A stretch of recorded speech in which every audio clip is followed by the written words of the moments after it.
All right. Hello, and welcome everyone to the show. I'm not going to call it the Realm of Ravengard because we're hosting uh, Jesse's Realm of Gat'Ka tonight. It's going to be very fun. I get to be a player, and I have brought along some of my friends. So, my name's Albie. I was playing the character Aurelia, but spoiler alert, I'm going to wait. Yeah, don't spoil who you're going to play yet, because I'm Yeah, excited. I'm going to say that anything. I'm just saying, spoiler alert, if you haven't seen the last session, go watch it on YouTube. It's already uploaded. If you search Realm of Ravengard on YouTube, you should be able to find it. I think it's still on Twitch until Wednesday. You could watch it there too. Bam. Two places to watch. Look at that. So I was playing Aurelia. Spoiler alert, she did. So we'll find out who I'm playing tonight. But have you told anyone but Jesse who you're playing? I mean, Jesse's the only one who knows. Yes, this is true. Okay, awesome. I'm just curious because you just didn't tell me, so I was curious. No, I haven't. No, I haven't told anyone. Okay, so that's me. Over here, we have Gordon playing Annalise. Down below here, we have Austin playing Hanzo, and Zach over there playing Kofu Manu. Jesse, so those are our characters. Jesse, go ahead and take it away. I'm very eager to see how this starts. As always, trigger warning, there will be descriptions of graphic violence and death. There also are some heavy content covered, such as sometimes slavery and other heavy issues, so be forewarned. And with that, I'm going to get right into it. Actually, let's do a quick recap. Our party met in the small village of Perea, and as agents of the Temple Militant, the religious military order of the Adonan Eastern Empire, they were given a mission to assault a Fort Vathis, that the Lord had supposedly turned traitor and played host to a foreign sorcerer dignitary who was supposedly harboring some relic, and it was your mission to secure that relic. You made assault on the castle after your ships were waylaid by eldritch storm cast by the sorcerer in the tower. After ascending the walls, you made it to the top of the tower and found the Lord already dead at the sorcerer's feet. And the battle did ensue, and in the process, the leader of the party, Aurelia, was slain. And you were unable to find the relic. However, you did find a series of manuscripts that described the possible location of the relic. It refers to the relic being something called the Orb of Strabo, a legendary device that could ward off the borings of old age, and heal the sick. So, with that, we'll start off here. The storm above Vathis broke as suddenly as it arrived, soot gray clouds parting and folding back to the horizon, bearing a blue sunlit sky. The Vathis guard will to fight seemed to diminish with the storm. In short order, Captain Vero had the remaining Vathis guard disarmed and unarmored. He marched them in long lines to the empty warehouse at the northeastern corner of the compound to be held for judgment. But the victory had not come without cost. Only 2 out of the 5 ships that left Perea harbor made it to shore, 3 being smashed in the Telasani sorcerer's vile tempest.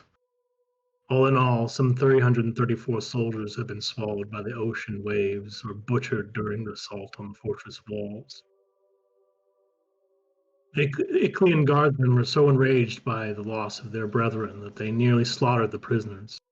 A few of the more impassioned soldiers even set fire to one of the storehouses near the main gate before Captain Vero was able to bring them to heel. He sent them on sweeps of the compound to ensure there were no more holdouts of hostile troops. Annalise, the last light of day bleeding from the blushing sky, Annalise Antigone pins a message with a shaking hand. You mind your tears lest they fall upon the parchment and blur your script. The message consists of a single sentence. Aurelia Amaryllis Antigone, eldest daughter of the House Antigone, and cleric of the Temple Militant, has fallen in battle while taking Fort Vathis. She found victory in death. You bind the message to the pigeon's ankle with black ribbon and usher it to the southern wall where you watch it swing into the distance. In less than 2 days, the message will be brought to your mother and father in Exos. You can still feel the weight of your elder sister's lifeless body in your arms.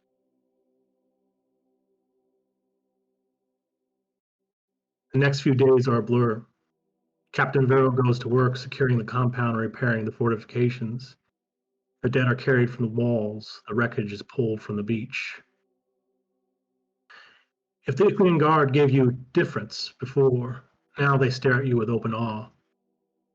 They witnessed your martial prowess on the battlements during the Maelstrom.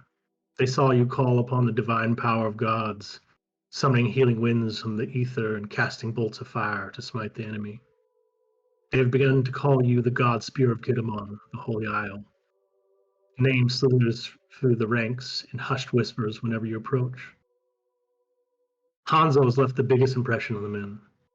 They speak openly around the guard fires, recounting how they watched the small fox Animon charge up the beach under withering arrow fire, how he mounted the walls and cut into the enemy ranks with the speed and precision of a reef shark. They have given you the title, the Wolf of Vathis. Everyone who survives the assault gets +1 renown with the Ichnean Guard. Make a note on your sheets. Yeah. Calhoun How do you Hanzo. How do you spell Ichnean, if you don't mind me? IKL. Yeah. Iklean? Iklean. I'm gonna just do a little pan over of the map here, just so that people can see, or when we review this later. Beautiful Adonan Empire. Hanzo, following the battle, you set about investigating the fortress proper. You turn every room upside down, looking for any sign of the relic, of which it is your mission to obtain. But you turn up nothing. You learn that the Telazani sorcerer arrived. He brought with him a coffer of gold, which he presented to the Lord Lazon upon his arrival. The chest still lies in the cellar untouched and unopened. It is tucked away in one of the rear rooms next to a sack of rotting turnips. The soldiers from the garrison say the Lord Lazon seemed disgusted by the treasure and had bade it to be taken from his sight after begrudgingly accepting it from the sorcerer. The imprisoned Vathis guards still seem to fear the sorcerer, despite being told that he plummeted from the fortress's highest tower. They speak of his uncanny aura and how his eyes seem to pierce through you, as if he could dredge the secrets from a man's heart with a mere look. He called himself Bakanaman. It is said that he kept a chest of vipers with him, and that he spoke to them in an infernal tongue. He spent his nights locked in his quarters, making counsel with these slithering companions. Emilio and Annalise do not participate in the investigation. They are still immersed in the clutches of grief. Annalise, you spend your days and nights and mourning, watching over the corpse of your sister. Only 3 days after sending tidings of Aurelia's death to your parents, a reply arrives. It is succinct and cold. Only a small tear stain on the edge of the parchment testifies to the gravity of the tidings. A shepherd has been dispatched to officiate over Aurelia's funeral. This is no ordinary priest, mind you, but a shepherd of the Temple Militant, a cleric of the grave. When a member of the Zygotontheon falls in battle, it is customary, when at all possible, that a shepherd come to give the rites of burial. The reason for this is twofold. First, it is the shepherd's duty to record the names of the fallen so that the record may be returned to the holy isle of Kitamon and be etched into the stone of the fallen that rests at the summit of the island's mount. And second, it is the shepherd's duty to watch over the body, lest it be tainted with the profane magics the warrior has been forced to endure over their career. A small covered shrine to Martius, father of the gods, and Nerote, the sea nymph, lay against an open section of the northmost curtain wall. It is a modest shrine of carved granite, with barely enough of an overhang to protect the small statues of the gods and the pedestal that holds devotions. Next to the shrine, there is an empty stone room with a marble table used by visiting priests to make preparations for the many annual ceremonies. But now it serves as Aurelia's sepulchre. Annalise, you sit slumped against the inner stone wall, staring at your sister's corpse laid out upon the slab. It has been more than 5 days since she fell. She has been wrapped in white linen until only her face is exposed.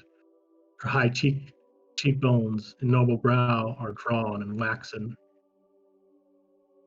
A lone lock of blonde hair has escaped the bindings to lay curled against her forehead. She almost looks as if she's sleeping. Wild rose petals have been scattered about to preserve the spirit and mask the subtle odor of decay. Despite the attempts at the body's preservation, you cannot help but feel some detachment from it. There is an abounding sense of emptiness about the thing, a yawning vacancy there where there was once vibrance. The feeling is palpable and it weighs heavily upon you. You hear a subtle rhythmic clicking on the paving stones outside, like a crow dashing a snail on a rock. The sound grows closer. You look to the doorless entry. The harsh white light of mid-morning streams the portal, painting a glowing pool on the dusty floor of the darkened room. Motes of dust swirl in the sunbeams. The clicking stops. A shadow fills the doorway. He is hooded in black and cowled robes. He holds a stout cane of stained ash in his right hand. It is capped with a large copper sphere. It is a vicar's cane, a symbol of the man's office. For he is a shepherd, the cleric of the grave, come to tally the dead and help usher them to the next world. Wordlessly, he approaches Aurelia's corpse. For a long moment, he stands silent, staring down at your sister. He raises a gnarled hand, placing his palm on Aurelia's forehead, and tucks the loose strand of golden hair back beneath the bindings. He reaches within his vestments, producing a lone amaryllis flower. His hands shake ever so slightly. Gently, he tucks the flower behind Aurelia's ear and bends to kiss her brow. He rises, casting back his cowl, exposing the weathered visage of a man in his early 50s. Annalise, your breath catches in your throat. You know this man. It is your uncle, Arthas Grail. Albie, describe Arthas. Real quick, Annalise looks up, kind of wipes, looking away, wiping a tear so no one sees. Like, about bloody time you got here. So, Arthas Grail is a grave cleric, an Adonin grave cleric of the Zygotontheon. As Jesse described, he's a man in his 50s. He's got tanned, leathery skin for a 50-year-old, I guess. The normal is maybe it's not. Maybe it happens later. But it's, it's pretty. It's taut. Like, he's still in shape. He's got very short gray hair with a chin strap style beard.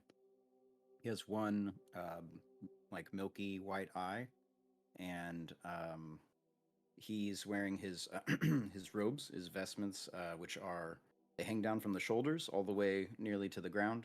They're black with red trim, He's got bronze scale mail that he wears, but it is lacquered black and hand painted.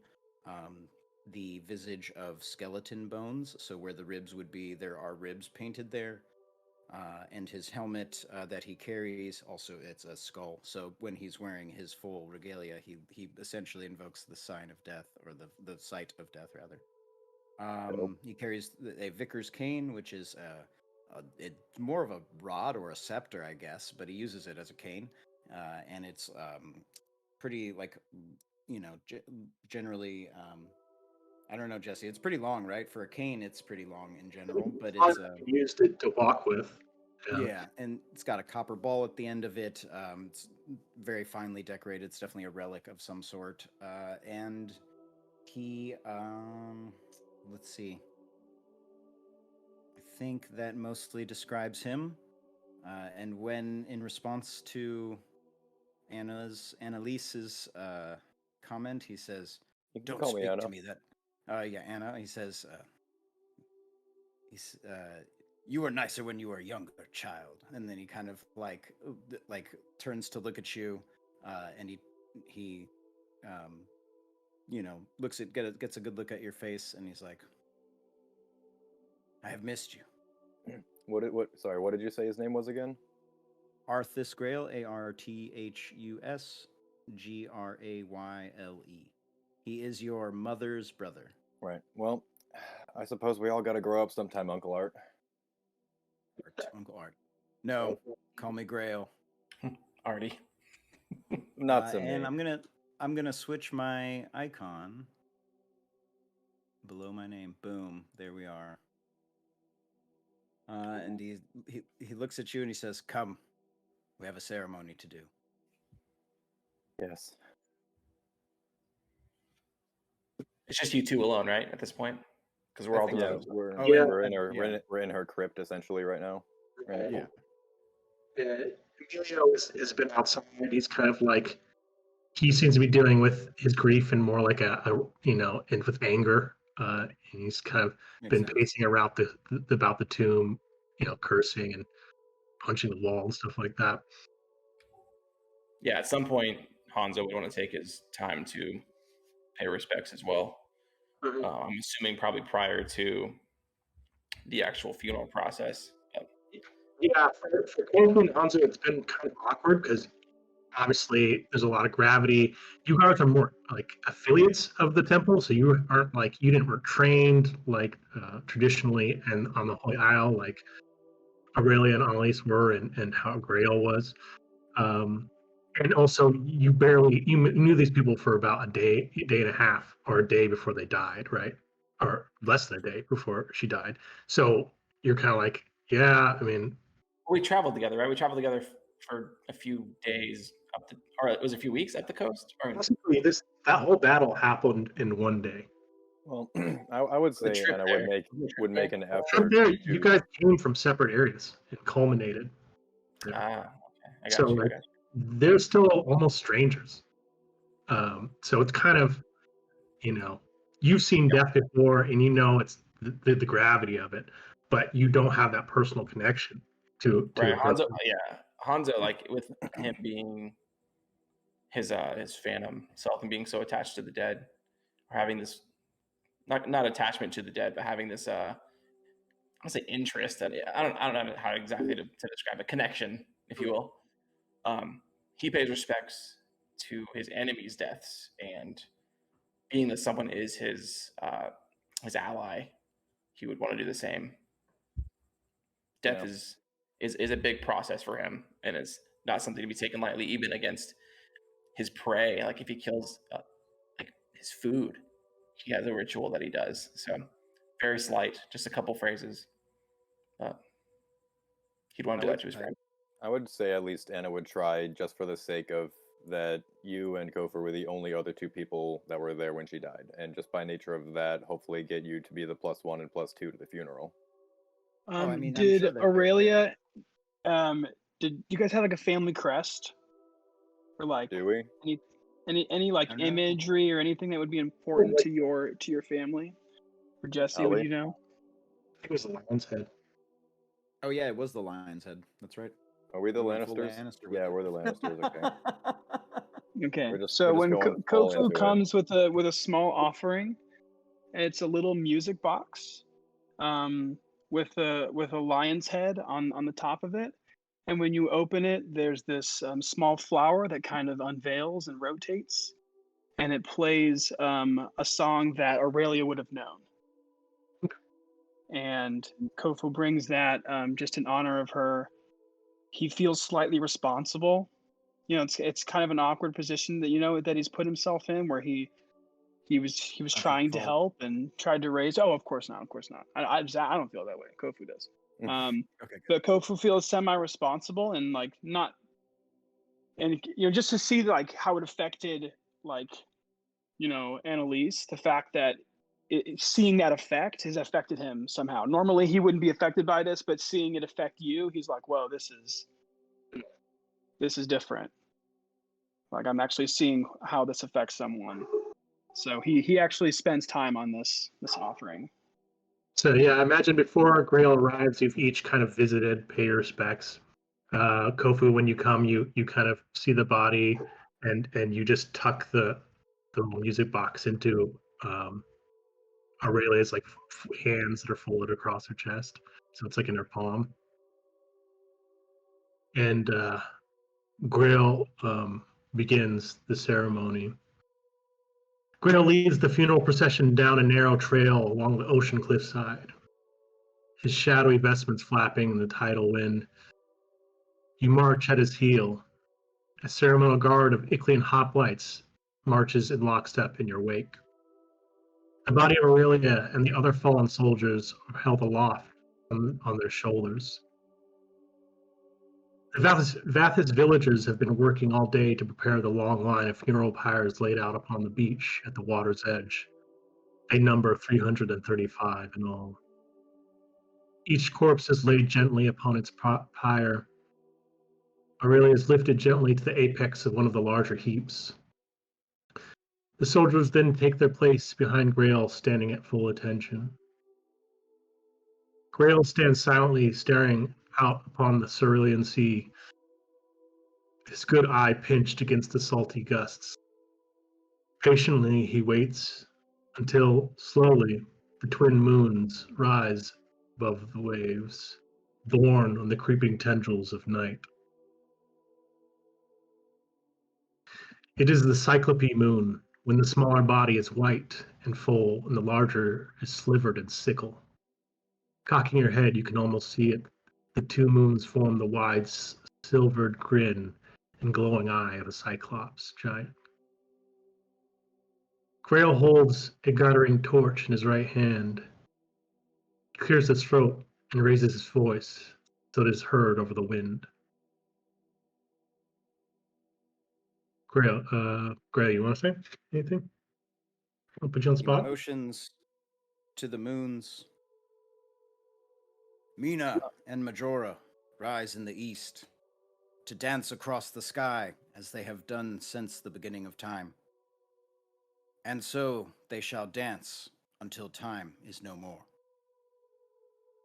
When the motions of all things grind to a halt, they'll dance until the flame of the heavens is snuffed out and the firmament grows cold. Tonight, the moons shine upon these weary souls for the last time. These noble warriors fought and died for their comrades, bleeding beside them for their people and their families, for honor and for the Empire. They have earned their place beside their ancestors beyond the fields of Asphodel. And although their bodies will lie beneath the shadow of Adona's blessed earth, their names will carry on for as long as the moons dance in the sky, illuminated in the thoughts and memories of those they leave behind, sustained by our exaltations and hallowed in our prayer. He looks down at Aurelia's body laid on this funeral pyre. Fair Aurelia, my dear niece, if your mother could see the warrior you have become, to see the stalwart leader you have grown into. Her heart would brim with pride. But to me, you will always be that little golden-haired child that I bounced on my knee.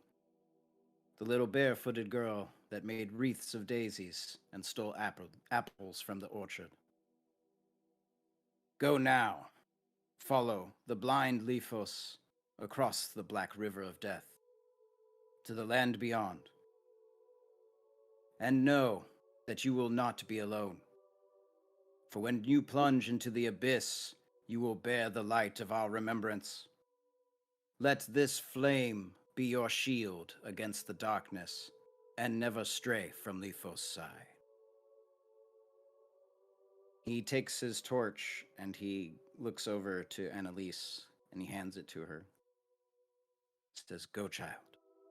Send her." I'll hesitate and think about her, take the torch and walk over, and silently under my breath say a prayer in Sokatan to guide her spirit to where it needs to be. A giant's prayer.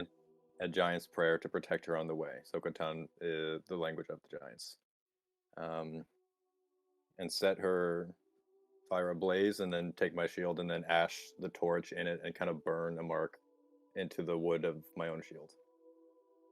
While you're doing this, other guards have lit their torch from grails and have fanned out and are lighting the other pyres along the shoreline.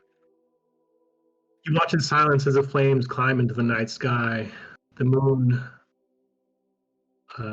moon-silvered waves collapse rhythmically beyond. You watch until the flames subside, and all that remains are blackened piles of ash. Stepping forward, Will bends, scooping handfuls of ash into a bronze capsule.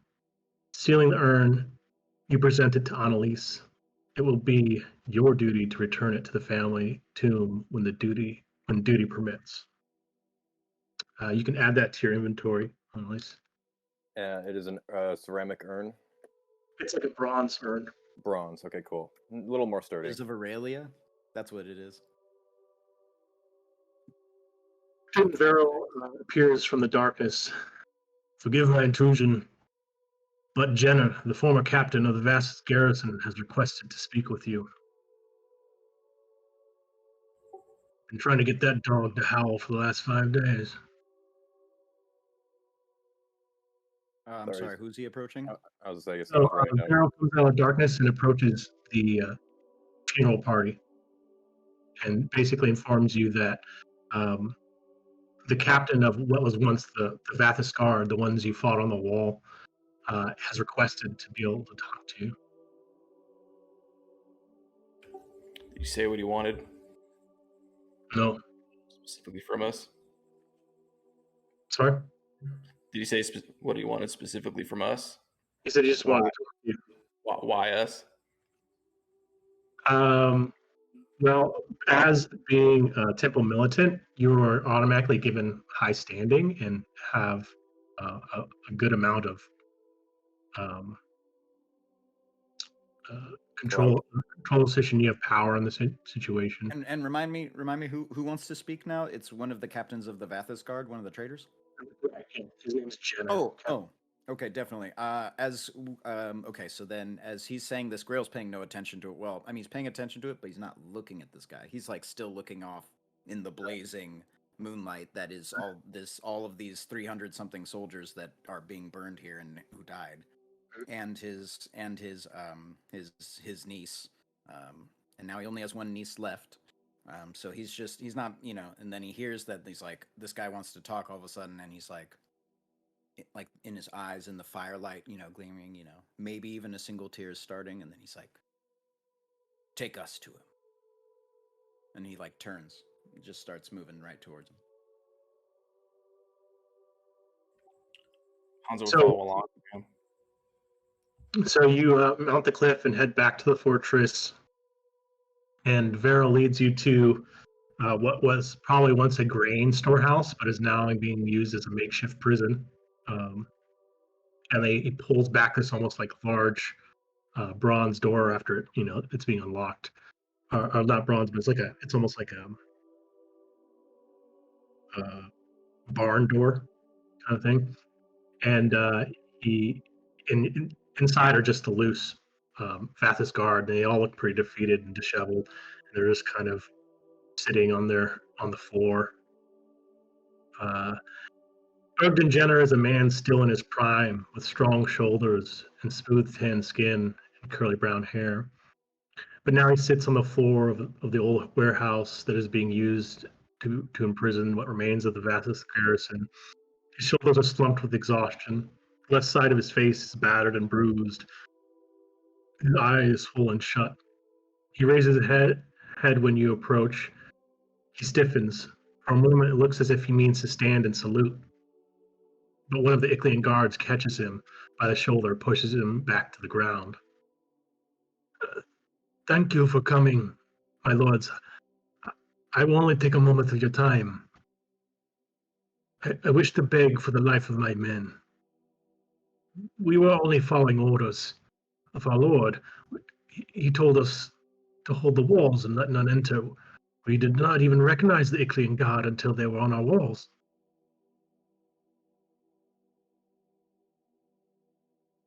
So, wait, hang on. So this is the guard from the guys that we were just attacking a couple days ago, and he's saying Which are that in the Adonan Empire. They, they're This fortress is part of the Adonan Empire.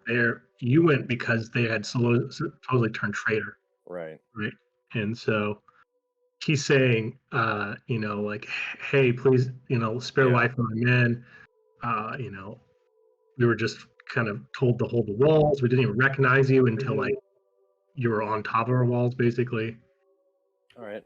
Then, slight question: what is the prescribed method for dealing with traitors in the Empire? Is it staunchly kill on sight, or is it there's a trial system? You have some you have some leeway here. I mean, death is probably the most common response. Yeah. That's the most common response to something like someone who's deemed a traitor.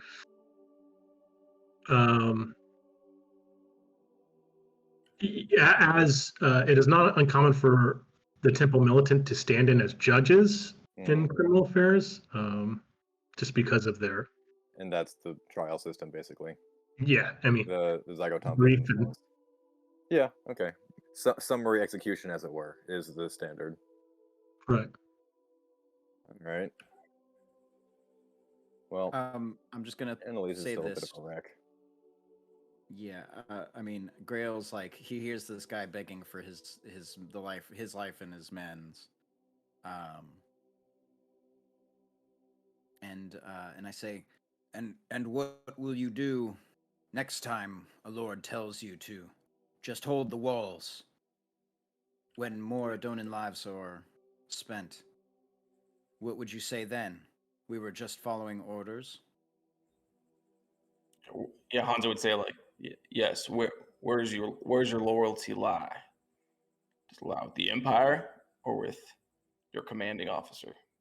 Oh, I'm sorry, I didn't see you there, little fox man. He's just realized that there's a little fox man next to him that spoke up with this amazing voice, and he's Hey, like, that fox man is a hero. I know, he says, I don't believe we met prior, but Anna spoke of your actions on the beach and in the tower, so She says, you have my respect. Nice to meet you. My name is Hanzo. Jenner And you go ahead. Is a little bit speechless for a moment, but he says, "We've always only wished to be loyal to the Empire." He kind of crumbles, and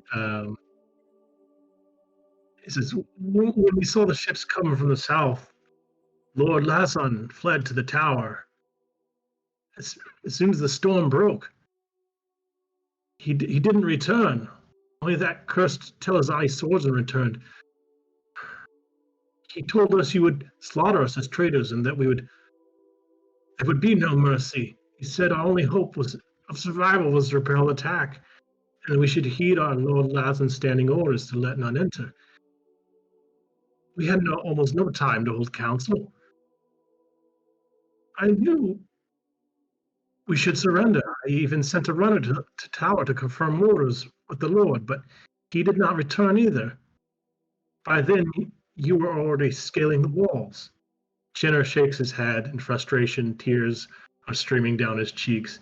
I don't understand. Lord Lazen was an honorable and pious man. His family served the Empire faithfully for generations. He had never done wrong by us before. He just wasn't the same after he received that letter.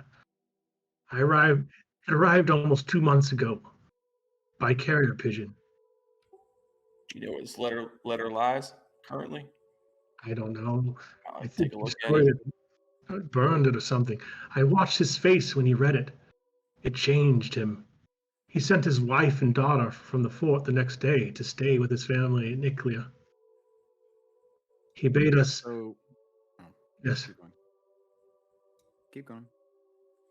He bid us to bar the gates and informed us a foreign dignitary was coming. We were surprised by this, but we did our duty. We never imagined the dignitary would be a Telazani sorcerer. I could tell that Lord Lazen hated everything about the man. He refused to explain when I asked. He must have sent a dozen carrier pigeons off, to whom I don't know. He would spend his evenings walking the wall, and I'm sure he was waiting for a message.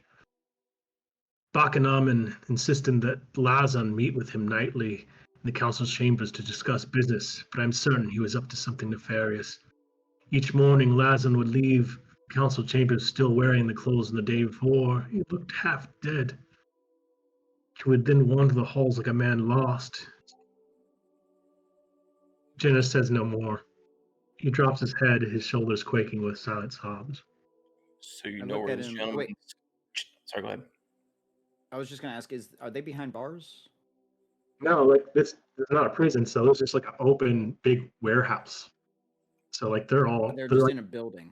yeah. There's no like Okay, so official prison. There's no like prison in this fortress. I mean, no cells. There's no So- They're cells. not chained up or okay, so anything. we're They're just just sitting there. No, they kind of just took all these guys, disarmed them, and like herded them into this warehouse. Okay, so How I many put of my them? hand. How many? How many? How many? It must be like, 2 dozen, 3 dozen guys. Okay. So I put my hand on this guy's shoulder Mhm. and I say, "That's good. It's good you said everything that you know. And you say that you're in charge here of these soldiers. I was captain of the guard. It's very good. And then you say that when he received the Lord, I forget his name, the Lord received this letter, that you saw something wrong and that it changed him. Yes. Yet you continued to listen to his orders. I mean, he was acting odd, but I didn't see reasons to turn And mute. then when he invited a Telazani sorcerer into his court and disappeared nightly, you still thought it was a good idea to listen to him. You had all of these days leading up to the assault. And now you beg for your life. You know why? Because you fear death. You can see the admission in his eyes when he looks up at you, but he can't bring himself to say it. He says, "You are already a disgrace to the Empire and a coward. Killing you would be a gift. May you wallow in your self-pity for the rest of your days." He turns. With that, Captain Vero pulls you aside. This is Captain Vero of the Iclian Guard now. He looks around the warehouse, studying the prisoners, and runs the back of his hand across his grizzled jaw. Strange indeed. It was not what I expected. Well, what say you? It is not uncommon for the temple militant to act as judge in criminal matters. What should we do with them? I think we should. That is not for me to decide. I think we should consider sending them back to the capital and having them join the guard for the remainder of their days. So send them back to the imperial capital and have them become part of the guard? Maybe, I mean, in a sense, maybe permanently send them there, and then basically say goodbye to their families. It's basically their gift. So to be clear, we're talking about the prisoners now. We're not talking The about prisoners. I'm talking to everyone. Yeah, everyone in the room. Yeah. Annalise, Grail comes over to you, and he says, "What do you think Aurelia would do?" Well, you know Aura. She generally was a bit more Empire than everyone else. Certainly both of Personally, these I say cowards. send the guard back, but he clearly needs to stand trial. The guard had nothing to do with this. They're innocent. Not innocent of their actions and their own minds and their hearts in the right thing to do for the Empire. They followed traitorous Lord. And they also back saw what to- happened when the Lord that they follow turns traitor. This is fair. Go back to the captain of the Zygo, Tontian, that's here, right? What's his name? nickname guard captain. Yeah, Nickname Severo. guard. There we go. Sorry, Severo. Yeah. God, so many NPCs. I know. Yeah. He walks over to him and he says,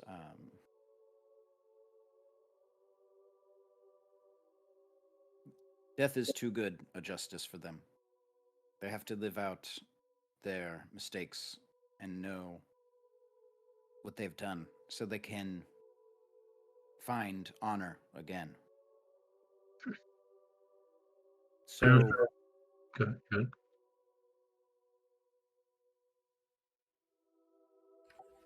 the warrior's wheel. Severo I don't know nods what like that means. Yeah, what now? I don't know what that so. means. It means enslavement, basically. So they'll be become slaves to the Empire. Indentured soldiers. Yeah. Yeah. I mean, they'll probably go work in salt mines or something like that. Or we can let them decide. Either it's death or the wheel. Mhm. They can Severo die. nods that They can die as citizens or guards of this city, following their orders blindly, or time to go. Are we giving them a choice? no, basically I was like, hey, like That's you're not a choice. you're temple militant. That I'm gonna let you guys be the judge of this. So it sounds like you guys are saying that imprisonment is like the punishment, and that Yeah, means they get to live. they'll but be they doing still have to work. basically they go to be slaves, salt Yeah, mines. that's the lesser Some of evil these in this men world. are only kids. I'm assuming not all of them are grown men following orders blindly. Not everyone knows. I mean, these men may not know the results of what these negligent men really wanted. And they maybe were just here to, if they're following orders blindly, been here for their whole lives.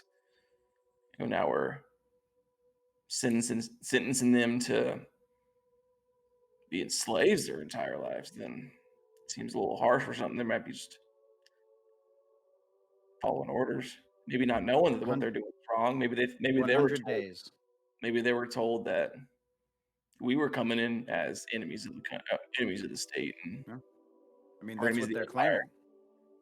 claiming. Exactly. That's all they were thinking. We were the enemies of the empire here. Then who are we to sentenced men to death or to slavery for the rest of their life. Vero turns to you, Hanzo, and says, 100 days.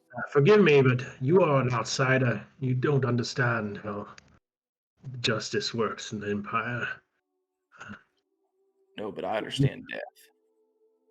And I understand there are things that may not be as necessary as we're making it. And again, these outside views may help clear your mind a little bit of what a man's life is worth. This Very is the well. world we live in, Hanzo. We'll hold Unfortunately, them for now, and I say sentence them to 100 days to the warrior's wheel. If any survived, they'll be hardened and learn their lesson and come back better. okay. That's More something lenient than expected, but very well. With that, he ushers you from the. Do you all agree upon that? By the way, that sounds. Okay. Kofu has no say in the matter. His fate is not I'm on not. his mind at all. Yeah, Yeah, he is honestly. He's like, yeah, you guys can figure this out.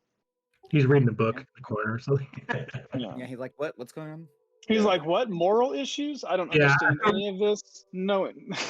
Goku's probably kind of like a little absorbed with the whole relic idea, and like, Mhm. he keeps looking over all those manuscripts and stuff like Exactly that. right. Yeah. Exactly right. So he leaves you from the warehouse, and he closes the door, and he stops suddenly, and he turns and says, "Oh, I nearly forgot. That red priest of yours, what's his name? Ignatius. He's been harassing the guards near the gate. Says you should meet him outside the village near the warrior's wheel at the edge of town." So let's see. Grail brought up this warrior's wheel. Let me explain what this is. Throughout Gat'Ka, or the world, you will commonly find these things called warrior's wheels. Sometimes on the edge of large cities, sometimes randomly in the middle of nowhere. They're vestiges of basically a bygone era where slavers had large networks where they would take slaves from one large town to another. On the way, they would stop at these warriors' wheels, which are basically millstones attached to a large spoke with spars around it. And they would, while they're camping, basically hire out their slaves for cheap labor to grind grain for locals. Since then, they've become places known for slave gladiators, because often these slavers would translate slave gladiators, and they would keep them fit by working these warrior wheels, being that you could survive the toil, you would be stronger and a better sail for it. Now they're commonly used as places, kind of crossroads at the edge of town, often places for prize fighting, kind of lowbrow entertainment, boxing matches, and gladiatorial fights that are a little too small scale or not distinguished enough to go to the greater arenas. cool. So Ignatius has requested that you meet him for basically debriefing at the Swears Wheel out in the village outside the fortress. Yeah. Yeah, like if you ever seen Conan the Barbarian, it's like the warrior's wheel is for sure in that, and he's just pushing it around the. They call it the Wheel of Pain, I think. Yeah. Exactly. There, Yeah. just a wheel. I don't think there's It any. makes you strong. Yeah. Yeah. Only we can go meet Ignatius only if we pass a diviner on the way for a diviner's clutch. Susie Yeah. Q commented out in the chat. She was like, I forgot. I actually made a note of it, and I still Yeah, forgot. there's clutch. "Yes." Also, is there still like a quarters for the Telazani sorcerer? Because he said he spent a lot of time there. So he had a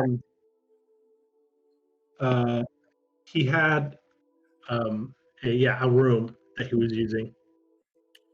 Hanzo will probably want to check that out to see if he can get any kind of intel or information So about why he was here.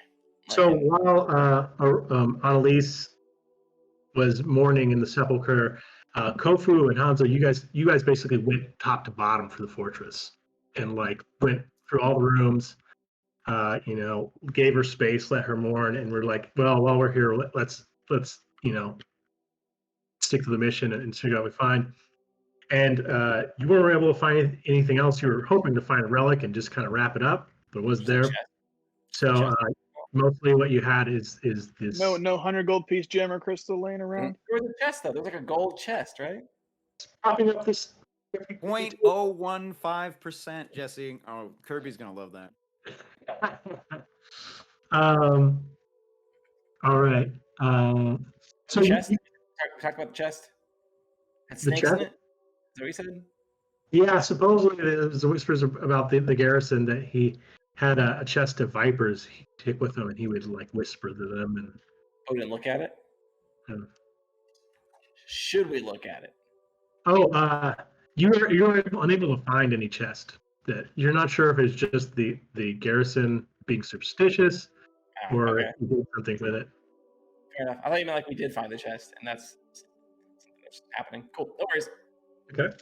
So you leave out the front gate and march through the dilapidated little village.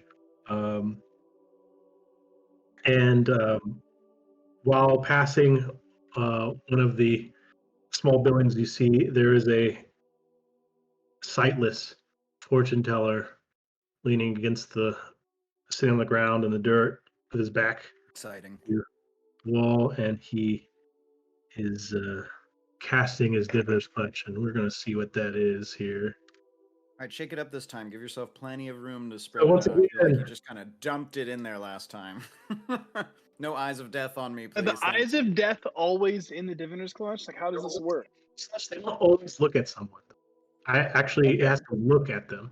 So Here, I'll explain it. So it's a once again- skull. It's a skull. The eyes of death. It's actually a little skull totem that he Yeah, has. yeah, and right. The skull is actually looking at your little token for your character. That's when the eyes of death are on you. Oh God. And like if you're face down or face up, he's a fortune teller over here. So once again, the knight is going to be Grail, the death cleric. Knight was Annalise last time. Yeah, I'm changing. So Fine. the gladiator is Hanzo. The centurion is Annalise. And the standard bearer is Kofu. So we are going to shake this up. Hopefully get a toss. Also, while we're outside the gates, I do want to say that Hanzo he's never been this far north before. So he's going to be basically finding some of the vegetation in the area and collecting it. Okay. And putting it in his notebook. So you've been spending a little time in this region just recently, as if you're kind of on the stipend. Yeah. But yeah, you haven't been this part of the Eastern Empire, so yeah, it is a little different. Just one of the things he does. He just gets plants, leaves, something that's new, like something he's never seen before, collects them. So while we're all walking, Grail is looking down at Kofu, trying to figure out what he is. Still, You I don't probably know, aren't is your looking face- down. We're probably eye level. Right now. You're in your you're fully covered. Okay, so I'm looking at you and I'm kind of like, I probably only had my helmet on since we've met, honestly. yeah. So I'm kind of like, and I'm walking with my cane, my Vickers cane, and I kind of like stop for a moment and I pick it up and I'm like, dunk, and I hit you on the head with it, just like a light dink, and I put it back down. Help you?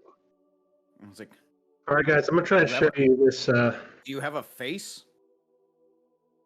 You say, "Do you have a face?" And as soon as you say that, my helmet retracts, and my hood Ugh. unfurls.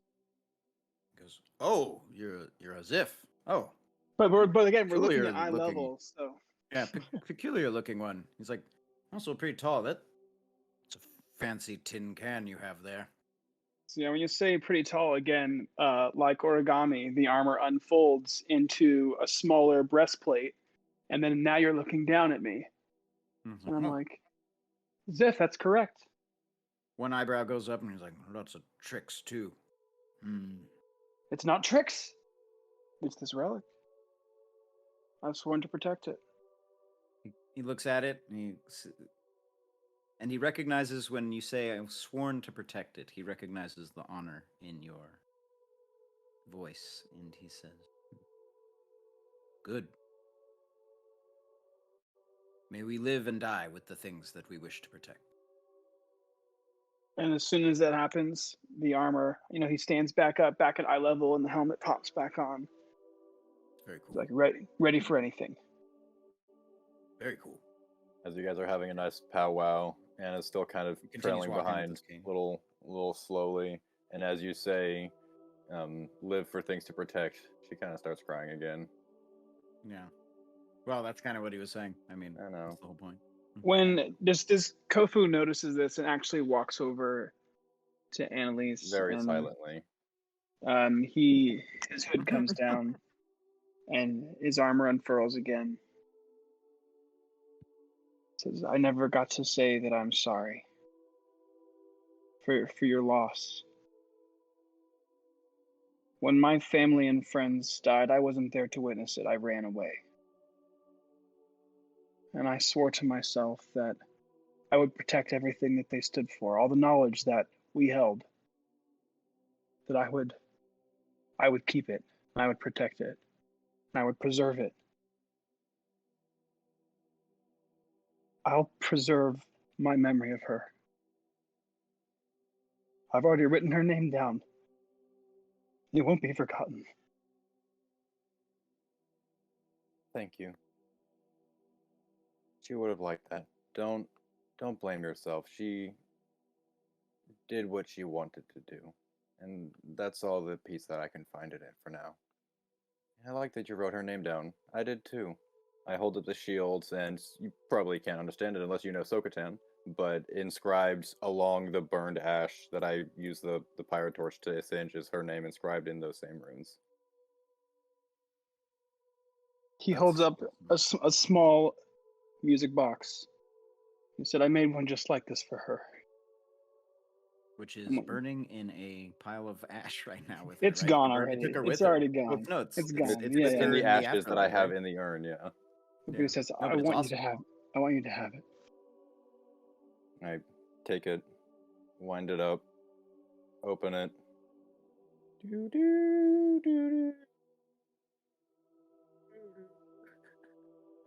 And then the cry kind of starts turning into a laugh as she says thank you and tucks it away.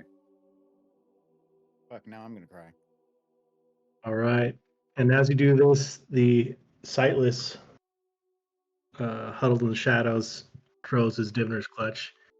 And guys, it's ugly. I'm gonna tell you honest. Yeah. Kill me No. this time. Kill me this time. Let me join my sister. Like, What the fuck? I do this. What the hell? I can't tell. You gotta just take a picture of it or something. It's way hard to see. There we go. That's close enough. Okay. So what we have here Oh my god. is we have Kofu and Hanzo piled on top of one another. Face down, you both get disadvantage on your first perception check. Someone's with that coin. You do have the coin of Numina again. So it's not all Again? bad. Okay. However, over here we have the beast, the ring of the beast, and it is facing you. And over here we have the eyes of death. All on you guys. And I'm gonna say it's looking at Hanzo. Hanzo, you do get the stone of hematite. You can decide one weapon to have the magical magical property. Nice. Your sword, The right? light Do stone, Yeah, you should do your sword for sure. Yeah, light I'll do it stone. on my katana. Okay, the light stone and the ring of fortune are out of play. We do have the dark stone over on Elise. You have That's a disadvantage on a roll of my choosing. Oh. Yikes. So, Hanzo, you Eyes of death have eyes of and death. disadvantage on first perception. The Yeah. first Good week. Good week. Quick. Feeling good. Quick, Yeah. let's play I Spy. Make a And the perception. coin's for everybody, right? That's for everybody. Coins for Yeah, everybody. I mean, Share. we can yeah, decide we can that. decide as a group what to do. I should be think running we like should crazy use the whole that a little time. bit. Hey, at least the eyes of death aren't on our healer. What's good about Yeah. this one is that nothing's on me, so I'm actually like, but you Yeah. know, it's on everyone I'll else. be So like- that We're way means out that of the I'm gonna game. do my job. I'm pretty quick too, so if I need to, I guess I can run a lot and hide as much as I can. Yeah. I love the Cool. 360, the Oh, man, 1080s Jesse is doing with his camera. Because I got my cutting action and shit where I can just like dash and on my with Eventually, my we'll backpack. have like a 3D image of his room scanned in. Yeah, eventually. Okay. Well, Grail looks down at that diviner kid, or whoever's throwing the diviner's clutch, and he's like, fortunes. And then he continues walking. Says the boy as you walk away. It's an elderly man. Oh, it's an elderly man. Oh, never mind. Yeah, Oh, it's a then I go different- back to him. Never mind. I thought he was a boy. So if it's an elderly man, I look at him and I say, fortunes. I said, there's says, only one thing in this life that is certain, old man. And he's older than me, right? So I'm saying that, old man, and that certainty is death. Do I hear this? Yeah. I mean, I'm right here. One-liners. I'm talking. Everyone get off Yeah. your one-liners. He would definitely, just if he did hear it, perception check maybe. I'm just kidding. I mean, you're right next to me. I'm assuming. Okay, cool. Yeah, if he heard it, he would have just given him like a good hat tip. Yep. You're here. the diviner says the Silas says the diviner's clutch is not always clear, but it is always true. And then with that, he sweeps up his Yeah. clutch and pours it Okay, into the okay. purse. You carry on through the one-liner in return. You carry on through the town until you come to the edge where the crossroads meet at the edge of town, and there you see the warrior's wheel creaking in the wind, and there's Ignatius. He's leaning against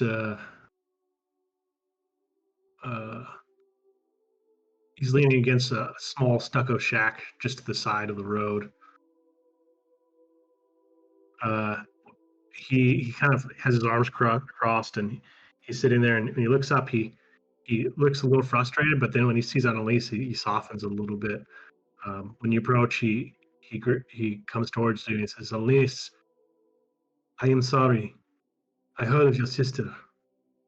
Her death is a great loss for the temple and the empire. Forgive my directness, but I must know, did you find the relic?" We didn't. Kofu Right? takes out some of the documents and starts going through them just so that he can pull up the right information to tell him where it is, and then can go ahead and continue. He's obviously disappointed when he sees that you don't have it, but he's fascinated by the documents. He says, "This was not the plan, but your orders stand. Secure the relic and return it to the Holy Isle. Here, come with me." He beckons you to follow him, and he goes into the shed. And it's like a small shack with nothing in it. It was like a table basically, and a candle. And he begins spreading out the documents on the table. And he kind of scrutinizes them for a little bit, and he says, "My Telazani is a bit rusty, but according to this, the relic is housed in a library on the Palato River. It gives little other details other than it saying it resides near a place called the Barrow Pass on the road to Naylor. But the Naylor has been abandoned for centuries. The way I see it, you have two options. Decide whether to take the ship south to Iclia and then head up the river, Palato.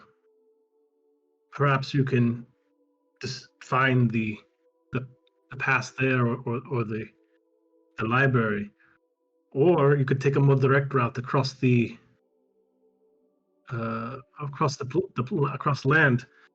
toward Naylor, and perhaps pick up the old road there." What was it? It was the stone rubbing that we got last time that talked about the orb that was in the library near the ruins. That's the. No, I think that's what you just that's- handed out to him, right? That's the line, right? No, I'm talking about that just so I have it clear. So that's the document he's looking at. Yeah. And yeah, it refers to the Orb of Strabo, Yeah. and it being in that, as the legend says, in that library. And this actually, as opposed to other myth, you've heard the story before, as opposed to that story just being like, yeah, there's this library. This actually gives like a geographic region or gives some markers, and it's saying it's up this river. If you look on the map, the Palato River runs right by Ictlia to the sea, and supposedly somewhere along this river there is this library, and it's near the supposedly near the ruins of Nailor, or this pass, Barrel Pass, supposedly was on the road from Nailor. Right. So we're straight up lost grailing this with the river that leads to the Isle of the Crescent Moon or whatever, right? Yep. There was a lot of mixed references there, so my Jesse, apologies. with my sage background and my rock gnome, like class features, with researcher and artificer's lore, do you think that Kofu, with all the knowledge that he's gained, would know more about where this relic would be? Considering he's already come through all this, or I'll throw them in the chat. I don't know if that helps at all. Maybe he knows it by a different name. You would know. You don't know exactly where this pass is, but you do know that Nailor was originally a dozen, or was a part of what's called the Empire of Asai, which is the culture that lived in this area before the Adonan. The Adonan culture took over the Necretian culture. And they were like a dozen speaking, so they spoke a different language. And they, almost 1,000 years ago, basically, the empire crumbled, and they moved away. Later, Nailor was actually resettled by Necretians, Adonans, and they rebuilt the city. But then supposedly there was some dispute with giants, and giants came and just destroyed the city. And then basically the locals were like, okay, we're not going to live there anymore. It's just not worth it. We get crushed by giants. We're getting the fuck out of here. Pork chop sandwiches. But you have read about it, so you know that much. I've narrowed it down to this area. Right. Yeah. So you know, and you know at one time that Nailor was like a prosperous, large urban settlement, metropolitan. Grail looks at the rest of the party and he says, what say you all? Do we want to travel by horse, on land, by foot, on land? Travel down to Ictlia? I know of, and then he looks at Ignatius and he's like, forgive me. If, I guess they haven't, I don't know if we introduced each other, if he actually knows who I am. I don't know. I would assume so. I didn't meet him previously. Ignatius, it's rare to see a shepherd this far from the Isle. There are not many of you. No, and there are fewer by the day. And he Now, looks over at him, and he looks at the map and everything laid out on the table. And he's saying, "So you're giving them a choice to go by land or to go to Ictlia and try by river." The choice is theirs. I am simply here to advise and pass any orders I give. I assume you will. Well, I assume you understand will I'll be be going with them. I must point out that there is. This is not your assignment. These men. It doesn't matter. This is my niece, and the only one I have left. I must protest. The commands were rather specific. They were meant to be. They were meant to be four. And I have not received any orders about change. I look at him, and I kind of get down onto his level, and I look at him straight in the eyes, and I say to him, Well, then which is it? Are you going to go back there and tell them that the three left continued on and found their relic? Or are you going to tell them that 4 left? And Hanzo will say, "We need his help. We're down one of our Make a own. persuasion check, So if that's okay. Yeah, we're down one of our own, and Make a persuasion check.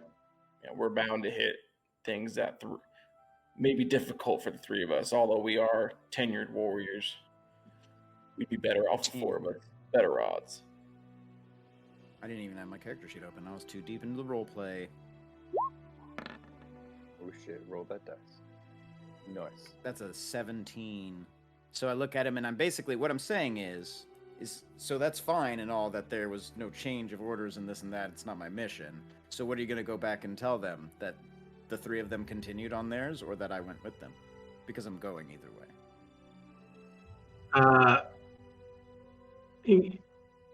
Ignatius looks like he's about to protest, and then he shrugs. I defer to you. You are ranking here anyways. I am simply an agent. He's our bodyguard. Emilio steps and he's like, I'm going as well. I know my orders were simply to take the fort, but I feel that I I must. look over at okay. I look over at Emilio and I say, then I think I know who he is because I'm like aware maybe of stories of him, or do I not know who he is?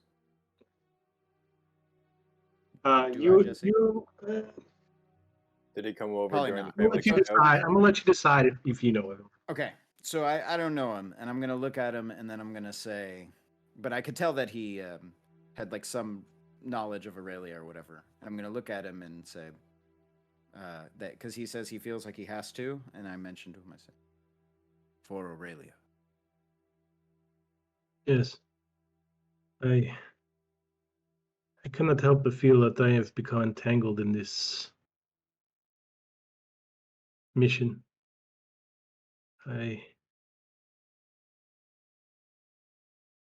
To honor her spirit, I must go, and I must help make sure her sister survives. So I look back at Ignatius, I say, there's your 4. And then I continue with them either way. Ignatius shrugs. He's like, okay. Okay, I'm done. Yeah. As I said, I defer to you.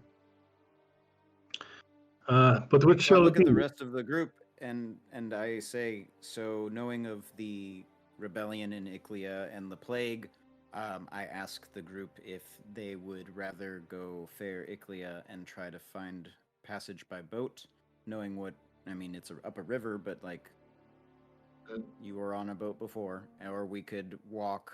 Horses are probably going to be hard to find.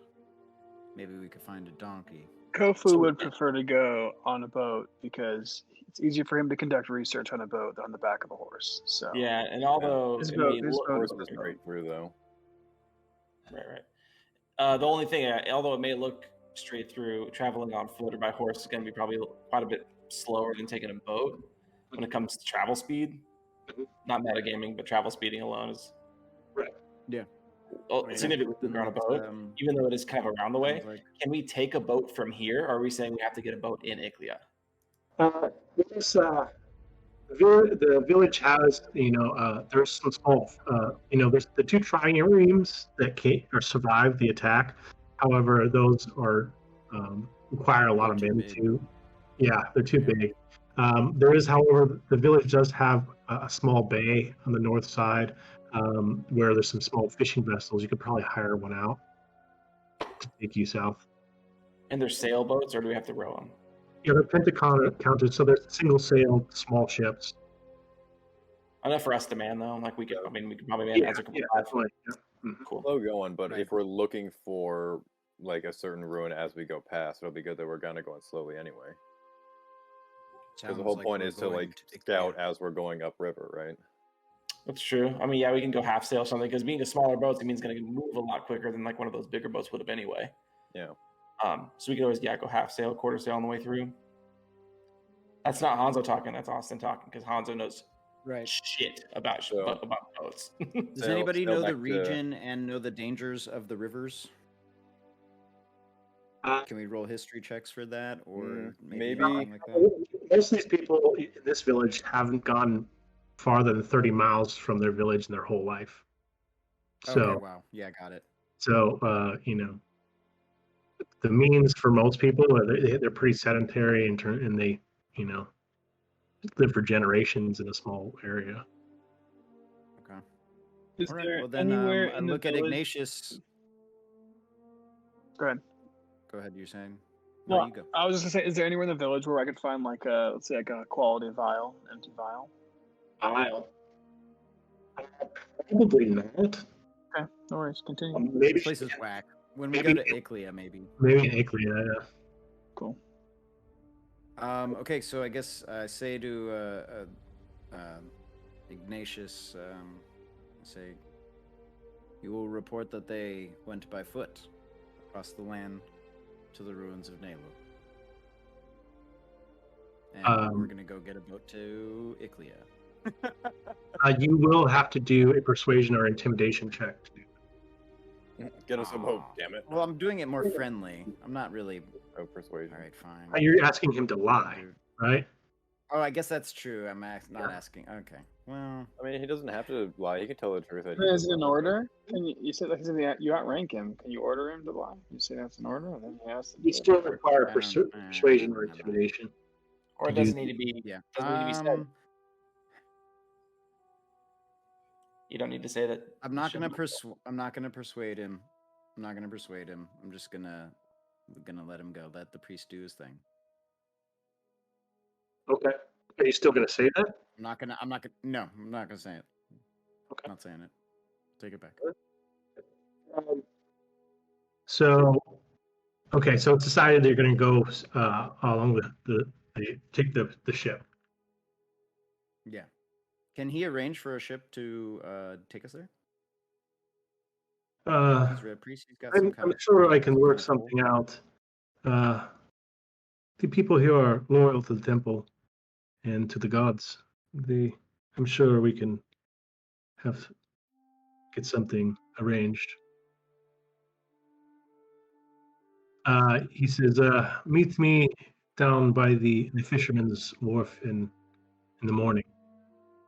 So that night you stay in the fortress and make sure you're fully rested. When you guys are going to sleep, you smell the scents. You smell incense coming from wherever my quarters are. I imagine you like walking around the sepulchre or like the shrine, and you're just swinging the censer back and forth. Yeah. So a censer is like a metal ball with holes. It's like perforated, and it's got incense in the middle of it that's lit, and like he swings it around, and it like smudging. So so you retire to the fortress and take your night's rest. Scene change. Capo Cyrus Castillo reached up to open his shirt and scratched his throat, exposing the faded blue tattoo of shark teeth encircling his neck. He smoothed his pencil mustache and gazed forlorn at the ivory markers in his hand. He had nothing. He had another bad hand. This was his fifth game of wormbone he would lose this night. He raised his eyes to scan the burly, scarred man sitting across the table. He casually checked his pile of coins stacked at his elbow. It was dwindling. The Iclean Guard had to get their shit together and get this rebellion under control. The aristocrats were fleeing their country estates in droves, hoping to get clear of the rebel mobs and clear of the spreading plague while they were at it. Every day, their ships choked the harbor like drowning rats. Cyrus had to sit and watch as his clientele drifted away on their golden-laden ships.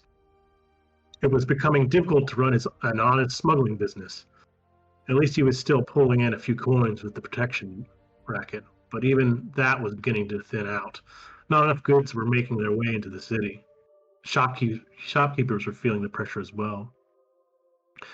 Castillo's men were getting restless. They needed work. Besides, with his run of bad luck, a few more nights of playing wormbone with these crooks, and he would be out of coin. A sharp knock came at the door. Cyrus thanked the gods silently. He nodded to one of his men, who rose with a groan and went to check the door. There was a small transfer of words. The gambler shut the door and returned to Cyrus's side. "What is it?" Cyrus questioned, arching an eyebrow. The thug shrugged. "Some foreigner. He dressed funny. Says he has a job." Cyrus sat back from the table, both eyebrows climbing now. "He came here, to this door, and says he has a job?" The thug shrugged again, looking a bit sheepish. "That's what he said, boss. He has a scorpion with him. You want me to get rid of him?" A scorpion. Scorpion. I love the like the New York like mafia. The mobster, yeah, the mafia. It's perfect. I love Keep it. going. It's great. I love it too. Scorpion, Cyrus thought for a moment. "No, I'll talk to him. This guy must have balls to bring in a scorpion mercenary to my door." Want me to whack Sorry. him? He stands away from the table I'm over here now. Look at the Oh, balls what's on the- this guy. and opens the door to find a Okay, strange-looking. okay. Cyrus opens the door to find a strange-looking man waiting for him. The hulking silhouette of his scorpion bodyguard looms just beyond his shoulder. The cracked-faced brute cracks a predatory smile, exposing a rows of yellow teeth filed to points. Cyrus ignores the brute and focuses on the stranger standing before him. He's not a Donan or Dozin. His straight black hair is plaited, and his oiled goatee, as is his oiled goatee. He wears what once must have been fine robes, but now they're frayed and torn. The stranger's brown, piercing eyes are edged with black liner. He does not blink. Cyrus begins to feel a bit uneasy. "Who says I need a job?" The stranger hefted a fat purse, bulging with coins, and gave it a little toss. Cyrus felt his palms itch as he heard the satisfying clink of gold. "Please, right this way." Cyrus opened the door to usher in his patron. He barked at his men that gathered around the table. "Tito, Marcus, stick around. The rest of yous, scram." The gangsters cursed, throwing their worm bones on the table and begrudgingly scooped their winnings into their pockets. They pushed themselves away from the table and exited through the room's back door. Satisfied that they had a bit of privacy, Cyrus gestured for the stranger to have a seat at the table. You come here on the night of my daughter's wedding. He turns to an empty seat and plops On my niece's funeral. down with a grimace. The scorpion behemoth has to duck and turn sideways to fit his mass through the door. The foreigner is worse off than Cyrus first thought. His right arm hangs limp at his side, and gashes and scrapes mar his upper shoulder and neck. His face is pallid and drawn. Every now and then he reaches up to dab away a dribble of blood that leaks continuously from his left nostril. Cyrus grabs a couple of clay cups and a bottle of grappa from the cupboard at the end of the room. "So what is this job you speak of?" The stranger plops a sack of gold on the table and slides it towards Cyrus, plowing through the mosaic of half-played worm bone pieces. Several ivory markers clatter onto the floor. "I need you to help me find some Adonan soldiers." Cyrus returns to the table, setting the cup of wine before the stranger. "There are soldiers everywhere. You're going to have to do a little better than that." The stranger lifted the cup and drained it with a single gulp.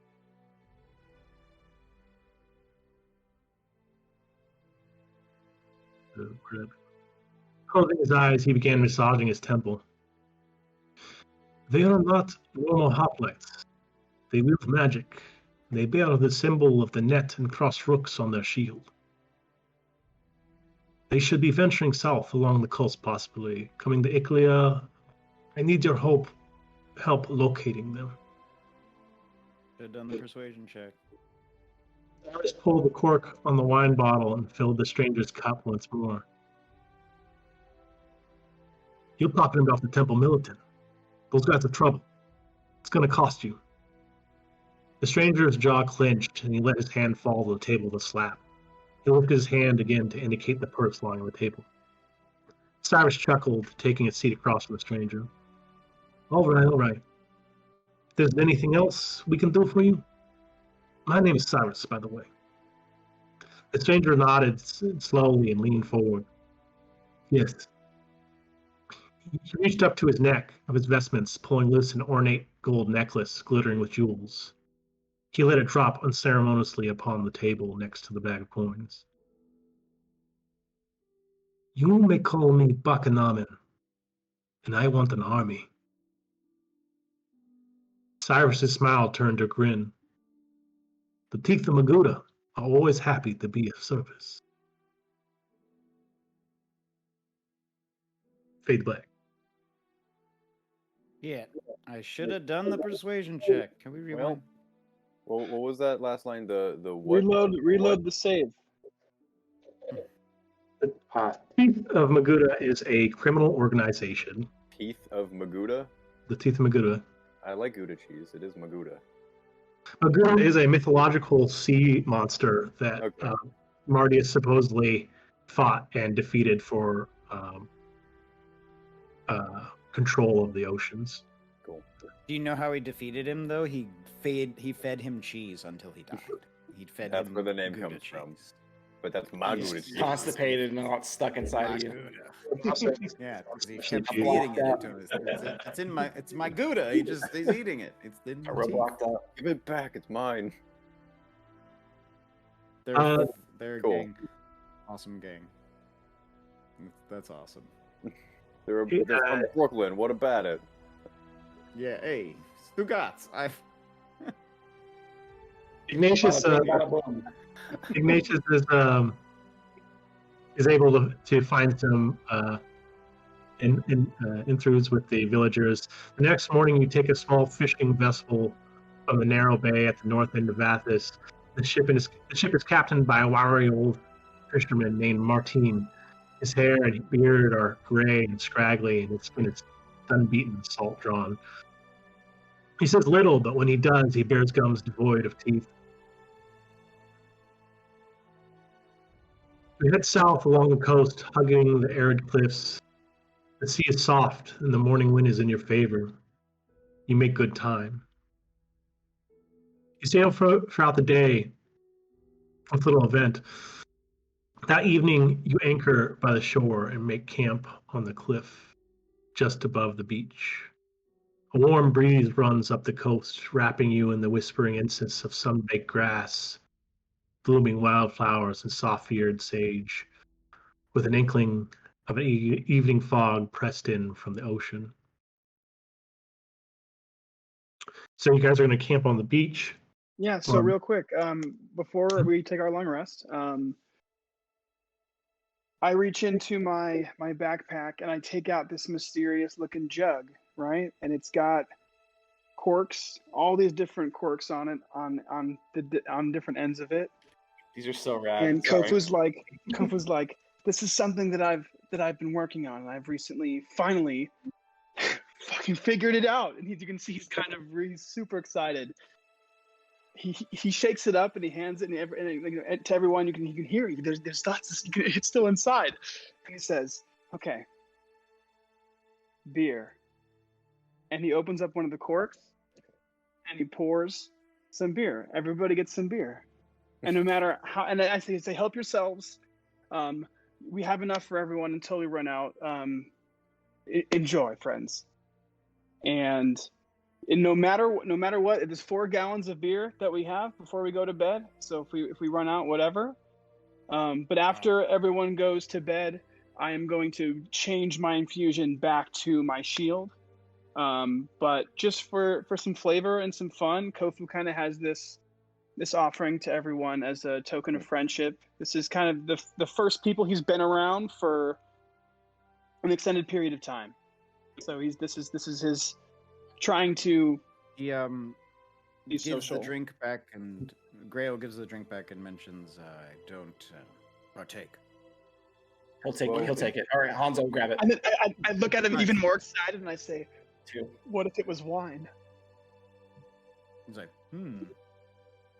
Every now and then it is all right to. And then I'll say a prayer. We'll leave it to I'll you, say a Jesse. prayer. Do you mind if I usually you can only use one liquid, but do you mind if I pour him a little bit of wine too for flavor? He said it's alcohol. It could be It's a any kind of different alcohol. cork. No, it's like Yeah, so I it's open up, I pop a different cork, and then I pour The you a alchemy small, jug is small different, glass yeah. of wine. Are you So sure I you don't take want to do the 2 gallons of wine. mayo? Yeah, right. That's one of the I things. do the So, wine, and he holds it up. If we're going to be camping, or if we're going to be camping here on the beach, that is. So he holds it up, and he pulls out a book that he has. It's this old, like, sick tome that's got like buckles on it, like that to keep it shut and stuff. And he's like starts reading from it, and he's reading. I'm assuming it's a Donin, and so he's just reading this prayer, and it's a prayer of healing. So for the next 8 hours, which will be us sleeping, but you never know, we'll have everyone's health increases by 5, and the max, and you also gain 5 hit points. So go ahead and tack that on. Hell yeah. Awesome. 5 temp and then 5 extra max. Is that what I said? Well, it's not even temp. It's like 5. Your HP max increases by 5, and you are also healed up to 5 okay. hit points. Um, So at if you, in this At case, the end of when you're kind of going through your passage, I'll let you finish, but at the end I just go, all right, Uncle, stop being so formal. To Aurelia. May she live on in glory forever. I'll drink Well, that. after you guys, you pour out the drinks. Emilio snatches the bottle from you, and he like just kind of like turns back from it, like pours some wine in his mouth, and then he goes, "Naked women," and like pours out some of them on the ground. I whack him I in the bust back out of the across head. his face. I Yeah, slap him we first. both slap You him across the double fist, just bro. whack. I'll just double 50 I my beer, was whatever. checking. I want to make sure. Have It's some okay. respect. That's not how it works. He hands it back to him, and he's like, "Look, you keep working on that. You keep working on that." For anyone wondering, it's called alchemy jug. You can do literally 2 gallons of mayonnaise, Mayonnaise. or oil, or vinegar, or honey. Like, There's a lot of Normally calories you in can do mayonnaise. one certain amount of liquid, but if you don't mind for flavor, if you don't mind me having beer, at least beer and wine at the same time, so people can have some options, I'd figure it wouldn't matter. If we do something big like oil, it'll probably take us awesome. all. You can do that. I'm into it. it's a certain amount of liquid too. It's like women. 2 gallons of mayonnaise, or like was like Have 12 some gallons of respect, you water. pig. She just died. That's Yeah, right. for real. So good. Oh my god, that was great. Hanzo Okay, just said well, I to finished my naked women. I mean, can we roll to hit on some slaps? I want to see some like fist damage here. Yeah, just he's about to get a long rest. Let's get him. Blanket party. Okay, so you guys drink Okay, your, have a few glasses, sit around the fire.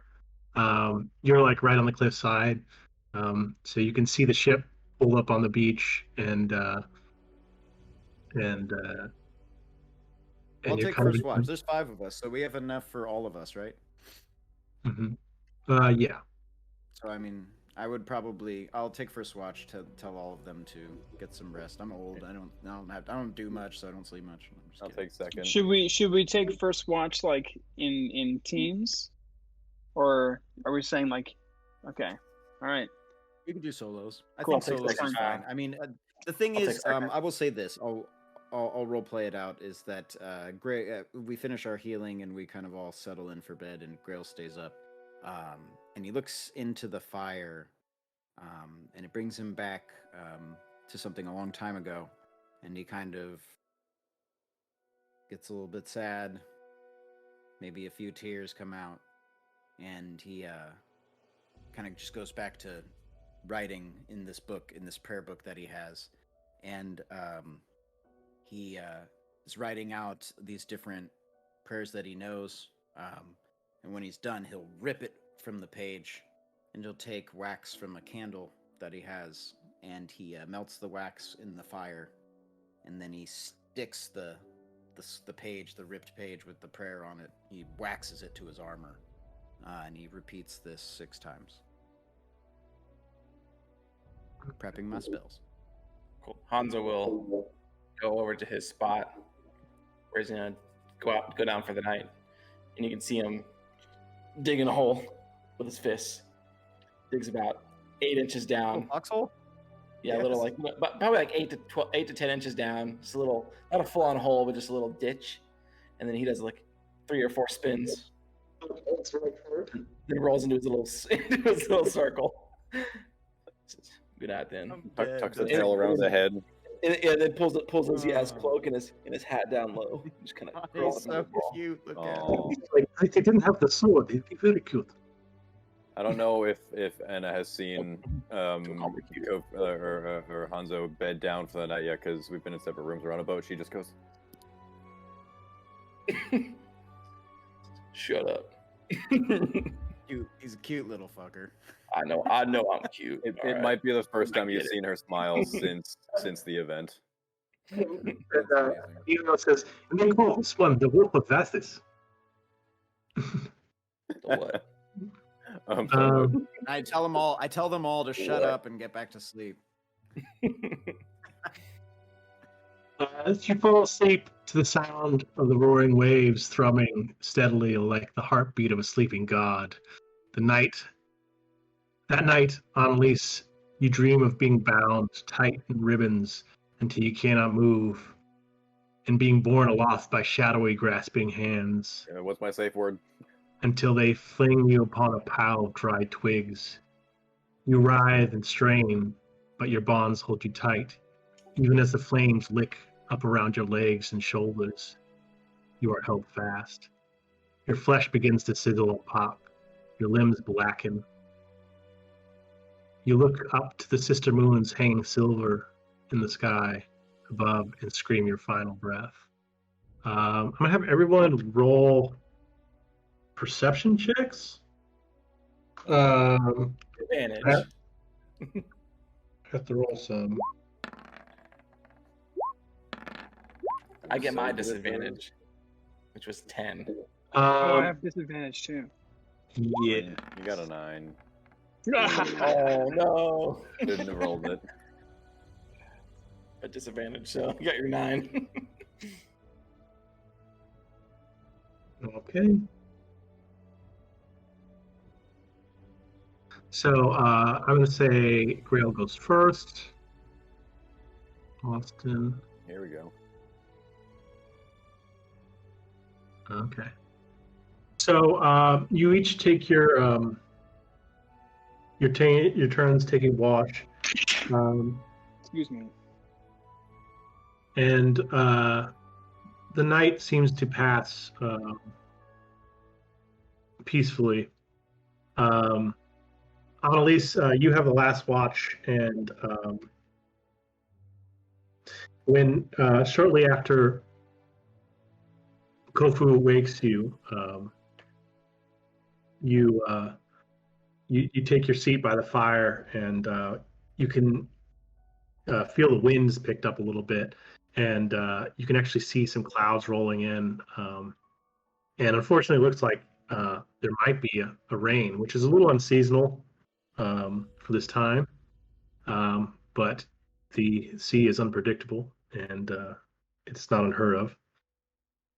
In short order, it begins to drizzle, and you look around and you can see your comrades kind of restlessly shifting their blankets, cursing in their half sleep as they realize they're becoming Getting drenched in the rain. But then they kind of subside and fall back asleep, and you just sit there in your and think about the nightmare that you had, staring into the coals, which hiss and spit with the rain falling upon it. The ground becomes muddy, and you're sitting there And looking at the fire, when you get this, all of a sudden this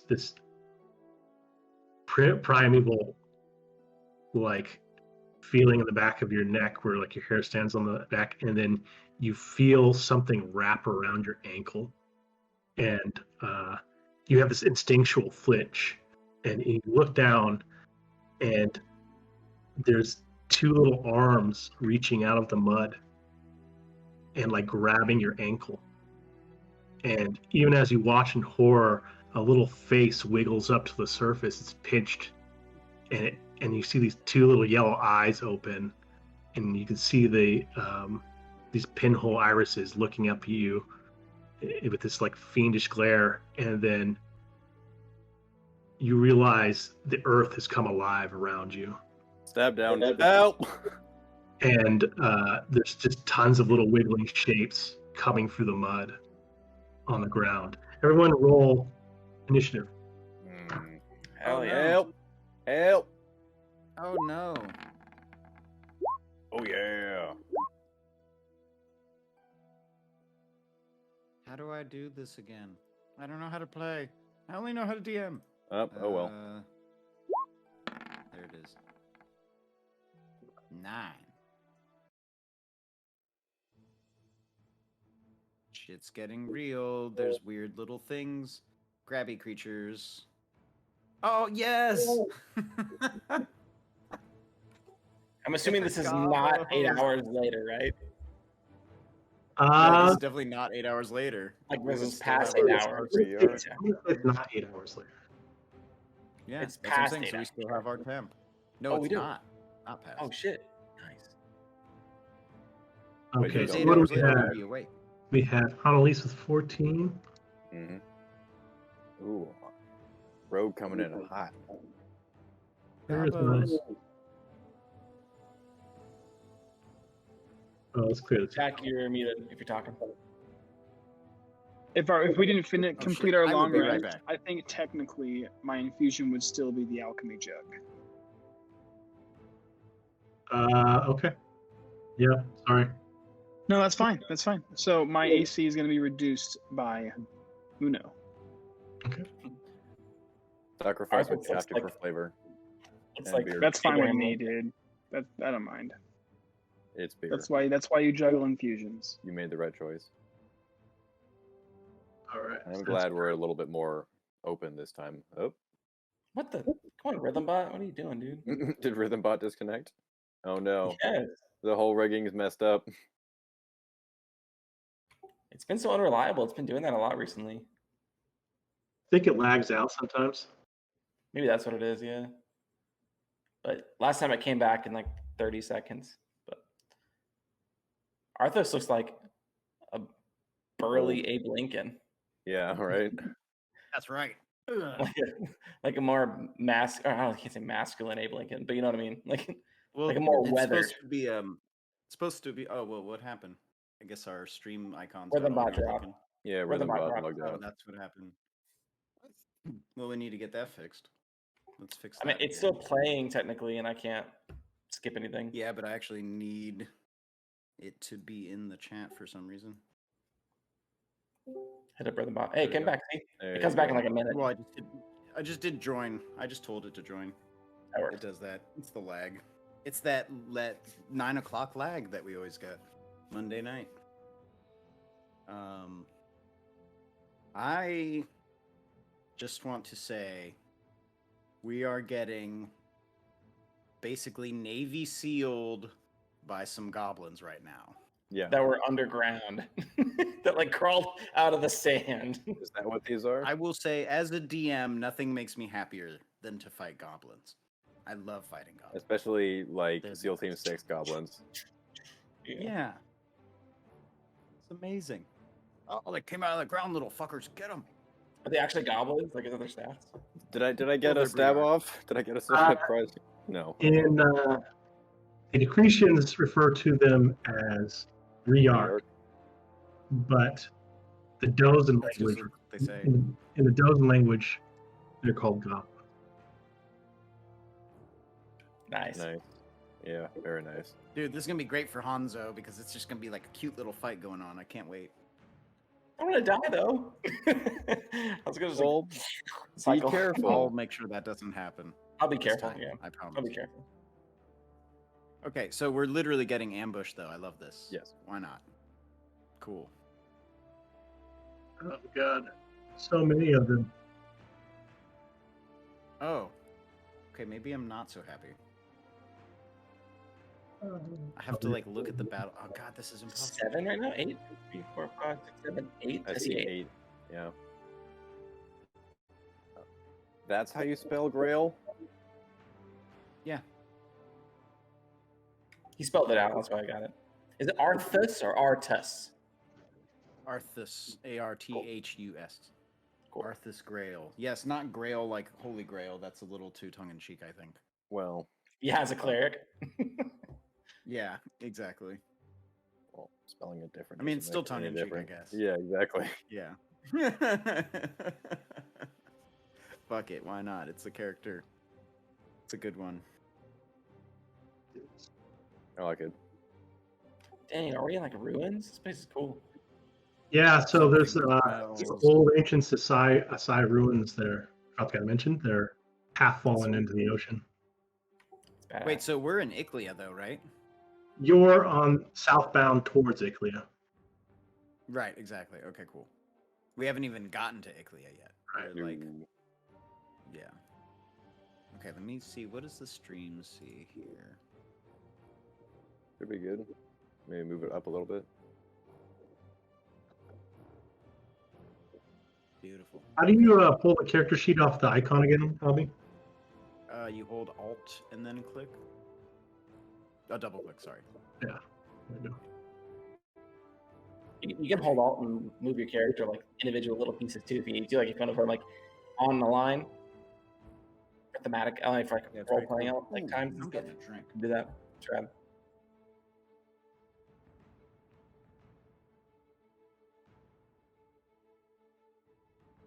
I knew you guys were going to be here. I have it there from here. Okay. It's cool. It's cool. Take your time.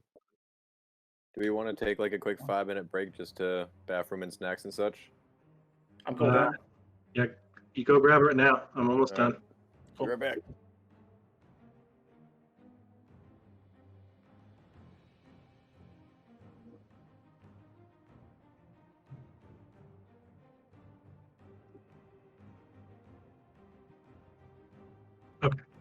I have a turn order.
Right. So we're back. Oh no, we got.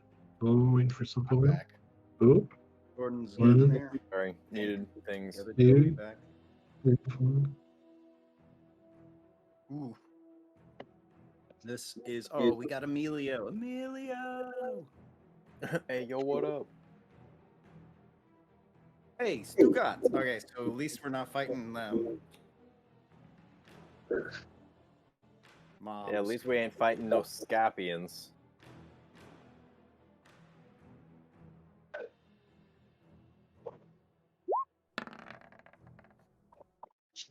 What? Why is that over here?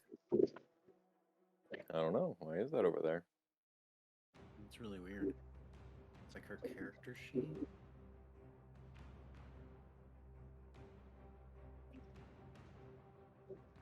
I don't know why it didn't. He turns around and hits his hat like this. Who do you think that guy was? You guys can start. I'm listening. So, at least you're still in shock when you hear some low guttural growling behind you, and you hear "Catch!" And you look over your shoulder just to see. They don't say Briark? Well, they do yell Briark. But he runs in, and this one's a little bigger than the other ones. Like he's actually got like what looks like a skull, like an animal skull helmet, and like a crude stone axe. And he charges toward you with the big swing. Hit me. Gordon, we've been playing Baldur's Gate all our life for this. All the goblins. Oh, like All of Baldur's Gate's life.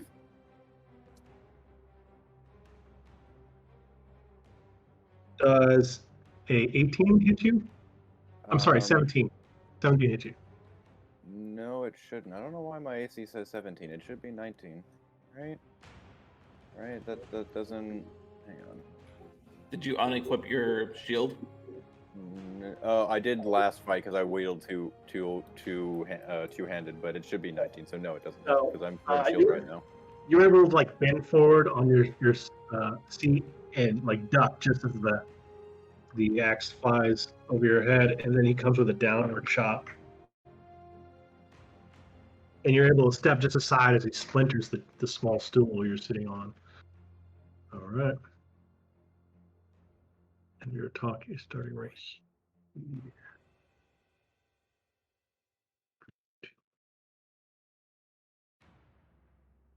The biggin. This one I like how it is- says Briark Biggin. he is going to charge you, Kofu. I think you're on the ground, so he gets advantage. Oh, jeez. Well, this is where the rest of you guys die. We'll just never be able to play D&D. What is... New characters every session. Zach, you're Never muted. slow things down. What's your AC?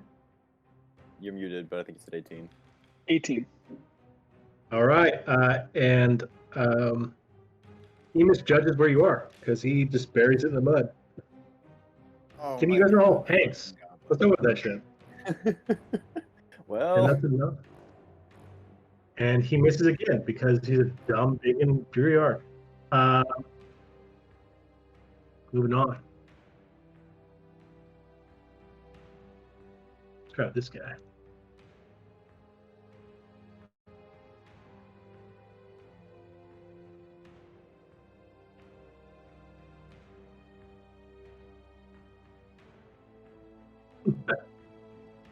So Kofu, you waken to feel like a bunch of little arms come from the mud and like start grabbing your blankets and your bedroll, and you can feel their little grubby hands like they're searching in your bedroll there.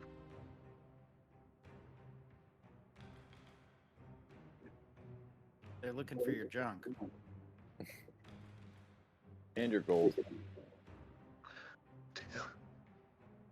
No one told me goblins suck this bad. They're amazing. What are you doing? They're amazing when they're in packs. Your goblins are That's an 18, Kofu. Does that hit? Yep, on the money. If only we finished our long rest. I know. It's all right. No. It's okay. You have more health. It's worth the role play to break out the alchemy jug. Yes, it was. I'll great. take the I loved damage. it. The damage is And- worth it. and it'll be just legit useful. You take what is it? You take 5 slashing damage as it Cool. cuts you with a stone knife. I still have those 10 Bites hit into your points, leg. right? Sorry? Cool. We're good then. They're not even temp. It was So it was 5. That increases your increase. max by 5. Yeah. Oh, cool. So it's going to swing on Emilio. Emilio. I was like, Emilio. Has no one seen Night of the Roxbury? Does no one get that reference? Yes, we have. That's, Jesse, on your speakers, bring them down just a little bit. Cool. Yes. That's a hit.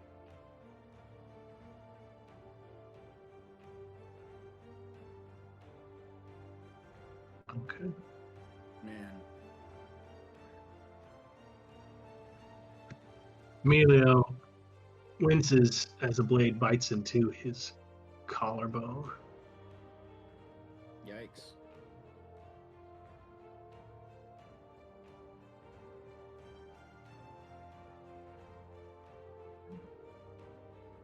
A whole lot of them.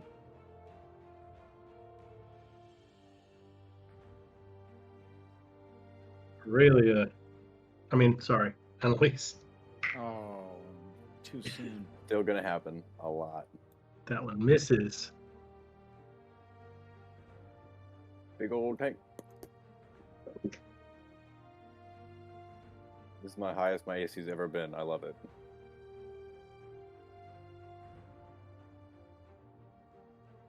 Oh, where'd that one come from? All right. You guys survived the surprise attack. It is now Oh. Hanzo's turn. Okay, Hanzo, right you on, wake man. Right. to see the earth come alive around you. The mud is sloshing with little appendages sticking up, and you can see these muddy forms pulling themselves from the earth. It's your turn, sir. Hell yeah. Cool. So seeing that and seeing my friend Kofu Manu getting real ganged up on, he would roll out this way, one hand somersault over the log there, just parkour, and then go to I think that's a sleeping bag. never mind. I thought it was a log. He does a slide on the sleeping He bag. rolls over there and goes to attack him. And these guys So are on the the same height as him. first- It's kind of dope. Flanking him, right? Yeah. I'm gonna attack with my katana. Oh, 20. double teens. Wow. That's a hit, sir. I would have sneak attack checked on, so I will do that as well.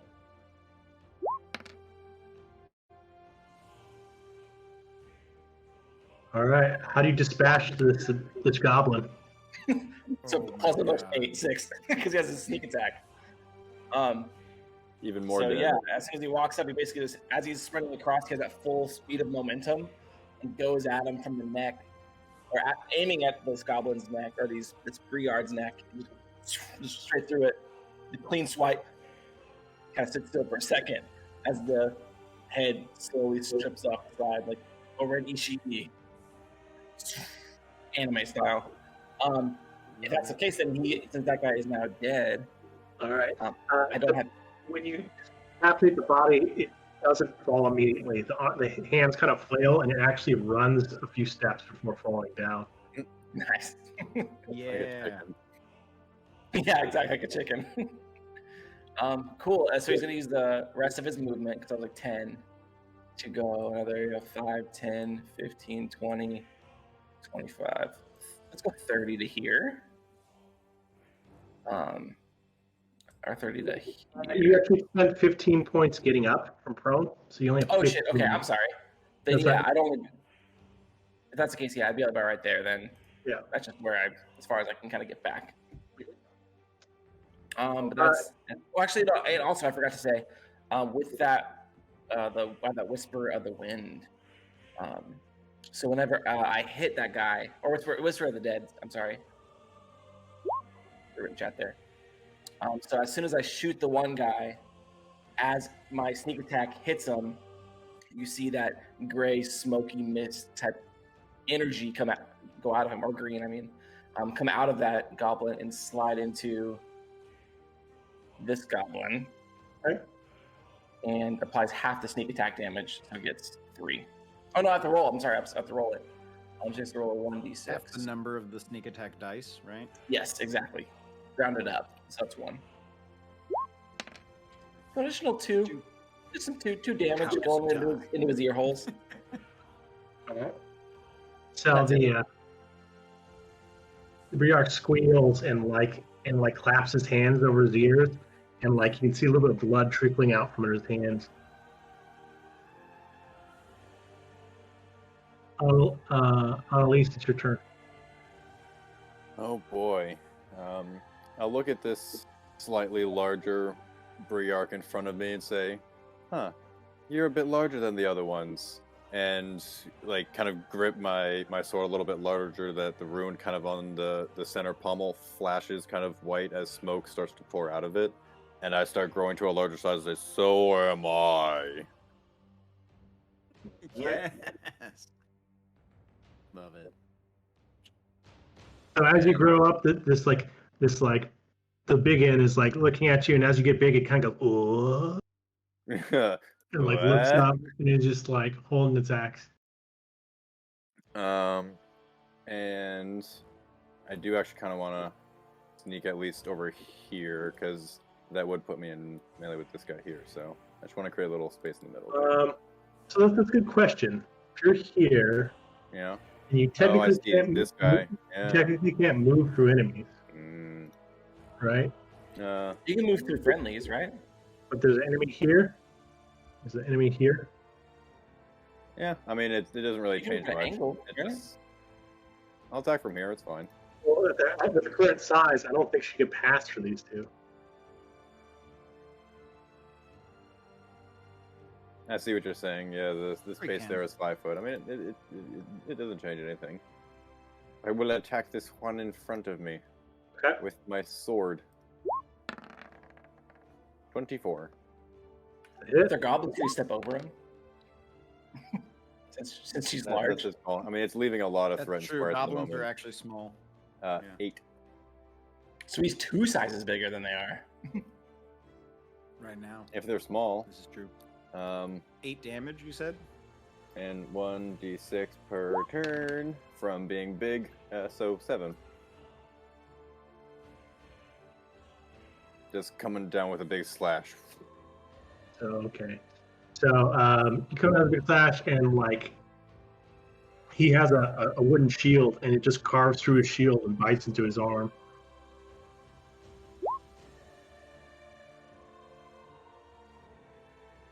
Sorry, I realized I sent the wrong feature a second ago.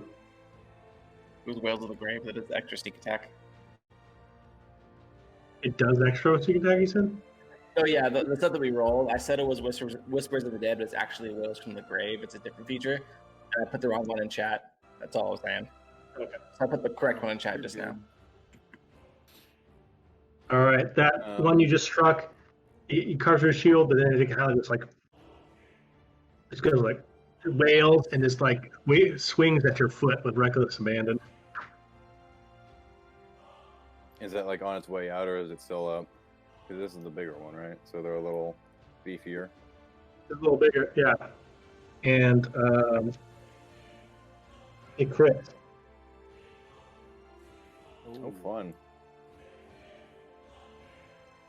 But getting critted on by a goblin is kind of like just getting hit by a normal person. So.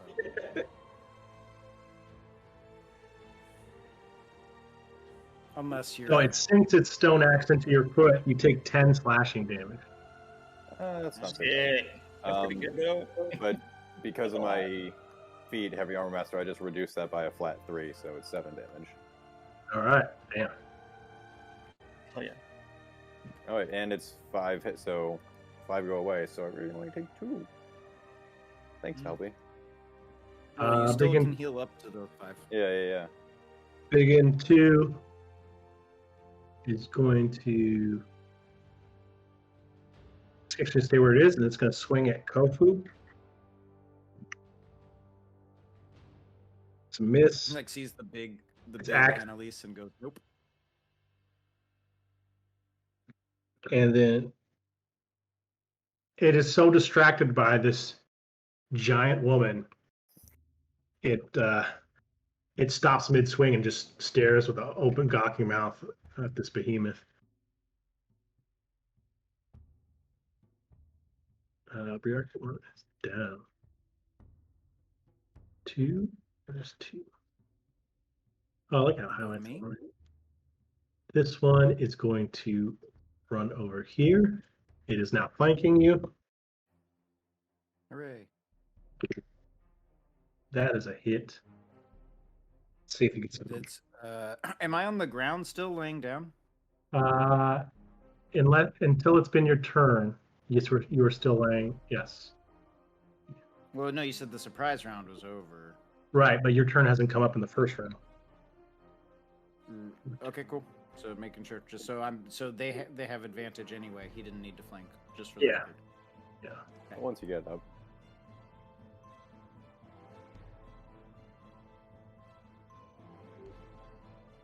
But it's AC, I guess, if I don't have my shield because I'm sleeping. Like, do you sleep with your shield? I guess you do. Are you that On your back paranoid? like a turtle. Yeah. Yeah, Keeps you sure. warm. Keeps your Okay. heat in. Yeah. Okay. Cool. So AC Is wood that AC 18, insulating? Better than You nothing. know, not True. It is when it is on fire. That's true. If you're next to a fire, essentially, yeah. Oh, yeah, also. All right. Anyway, how much damage did I take, Jesse? It does.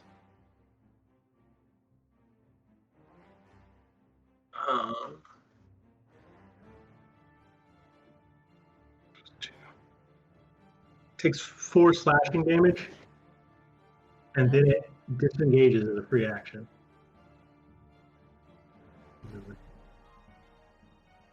Okay. All right. I mean, he wouldn't need to disengage either way. I'm laying on the ground. Yeah. Just being cautious. One of you, Real careful, one of you guys just blew up, so They, it's like it just hit you. Navy It's like, SEAL sneak attacked us, Like, and ran then back they're and like, flipped "Oh it. shit!" Well, these guys are big. Oh, well, we didn't expect them to survive. This one looks at the other one that just ran in bushes and then like starts panicking a little bit and like runs after it. Emilio gets attacking opportunity. That's ridiculous. I want an attack of opportunity with my hand to try to move them because I'm awake. Can't have all this go on. Yeah, because you can still technically attack when you're prone. Because if you're like considered prone or whatever, Yeah. you just get disadvantage. Well, it does, actually, I guess this is all happening at the same time, technically. So I'm Yeah, just- we're all awake. Gauge action, so as a bonus, so it's not going to deal attack, but it's going to run, stop, and then turn around and try and attack you, Grail, because it's stupid. Yeah. That's another hit. Gobos be gobos. This is another 3 slashing damage. Just getting Hits you with a beat up on stone the knife ground over across the here rib. by goblins while I'm sleeping.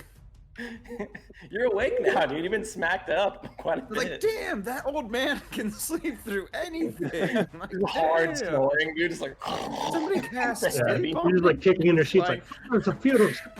the heaviest snorer Get ever. out. Get the fuck out. Yeah, picture like my grandpa, dude. Just like the heaviest sleeper, hardest snorer. Just- I'm just gonna kill somebody with my snoring over here. Okay, cool. All right, this one jams a spear through Emilio's bedroll into his torso. And Emilio getting beat up on.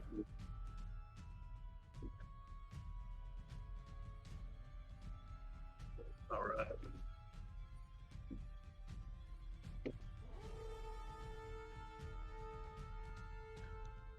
Everything's so close together, I can't tell where they are. There it goes. Yeah, I know. This one's going Oh, to yeah, attack no, you. it's just- Grail. Over us.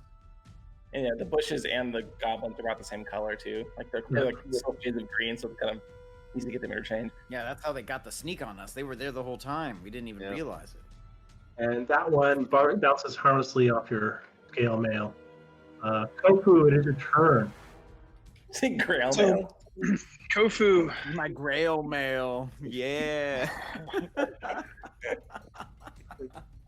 Kofu wakes up after being hit, and as he gets up, his armor starts kind of glowing blue from the touch of the chest plate, and it comes down into his thighs and into his feet, and he lifts up one leg and stomps it on the ground, and this blue energy just bursts out of him, and thunder wave is gonna happen. Hell yeah, that should get all three of them too. Does that ignore friendlies? You can put it in does front not. of you. So Annalise will probably get it. No, It because is they in can front of go- me. You're right. Thunderwave's in It'll- front of you. It'll go here and this way. Yeah, it originates Yeah, out it'll from go you. You're across and right. down. Sweet. Good. Sweet. Okay. Yeah. So it would just get these. Anyone is this Pre-Arc 1 is one's dead, dead. right? Yeah. This one's that- dead. And yeah, it would get It's those still two gonna push there. the Those dead two. body though. Yeah. Okay. So yeah, go ahead and they make a Constitution save DC 13. Constitution save. Damn. Top one. This one fails. This one fails. And Or I killed him with 8. they both So- fail. Might kill him. Nice. So they both take 7 damage, and they're pushed back 10 feet away from me. This one is pulped instantly. Body corpse flies over here. Yeah. Amazing.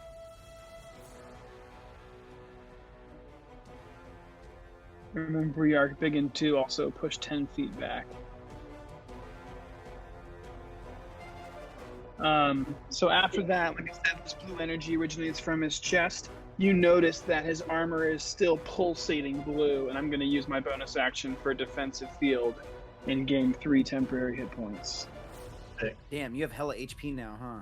No, because I lost those 5, Ah, shit. so that's all right. But you can heal those Are you 5 marking again. that on your character sheet? Oh, that should be. I don't see anyone's health so you- behind. Yeah, you're not supposed to, I think. Zach, you have 20. You're at full. Yeah, I'm at full +3 right now. I'm I guess minus the 5 temporary that you gave me. I'm going to go ahead and use my movement. 5, 10, 15, 20, 25. To get over All here. right. That's it. Now Emilio is a cleric of light and the cleric of the god Eros, the god of fire, the eternal Healer. Sither, and he is going to cast He has no healing spells. Burning Hands. What? Yeah, I called it. What a worthless it. cleric, You totally dude. called it. That's why I'm Worthless. here. Watch this flame spout out. Yeah, is he gonna So- steal my kills or what? What kind of cleric are you? Nice. 15-foot cone. Low roll. As a cleric who heals, I respect that. He's going to hit the Humble. Brigand and this one right here. Like, we can beat up on Emilio. I'm fine with that. Yeah, I mean, obviously. Fucking terrible archer. Last campaign, inside joke. Sorry. You're such a- Dexterity saving throw, and it is DC 13. And I think a +6. Gordon, remember Ratu? Oh, I know. He couldn't hit you for shit, but he didn't need You to suck with the because he bow. was worthless anyway, which is why he's not in the Oh, final struck portrait. with the flaming. Who's gonna Burning steal the hands. horn? Fucker. They each take 9 fire damage. Well, you almost got him killed. Nice. This one is toasted Yeah. immediately. Burned to ash. Literally. Toasted. The other is badly burned and near death. Yeah, he is.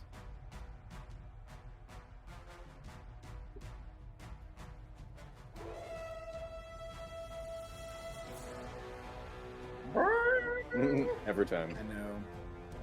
It's so good. Dale, is your turn. Oh, really? It's my turn. Jesus. Okay. Well, there's 2 gobos right next on either side of me right there, right? Yeah, Mhm. you're still lying down. Oh, well, yeah, let me get up. So I'm like, erupt, from the ground. Spry old man. And I guess I will take out. Equipping a shield is an action, isn't it? Were you treating me AC 18? I was. Jesse? You were? Okay, so then I have my shield. So I'll have to just say I have my shield. Sleeping with your shield on your arm? Yeah, True sleeping. veteran. It's like it could cover him like a little turtle shell. Veteran of So I get 1,000 up campaigns. and I pull out the Vickers cane, and when I swing it up, I swing it up into the air, and it's when I do that, it goes shoom, and you hear a sound of metal on metal, and this thing is illuminated, and I hold it up into the air, and I say, "Foul things!" and just straight come right back down, and I'm going to twin cast Inflict Wounds on Briarch 5 and Briarch 3. Oh, yeah, here's what you wanted, man. So that uses a sorcery point, which I have because I'm Metamagic Adept, and I'm going to cast Inflict Wounds. That's essentially it's twin cast, I should say. Yeah. It's like 3d10. This is something crazy. For the first one, Ooh, oh boy, Probably of course misses. I'm going to get a shitty roll. I get an 8, so I'm assuming that's a miss.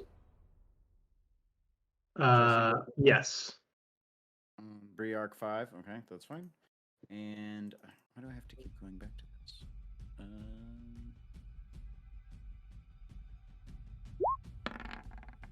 there you go. 17. That's So this it. is on Briarch 3. Oops. And how much damage? Go find out.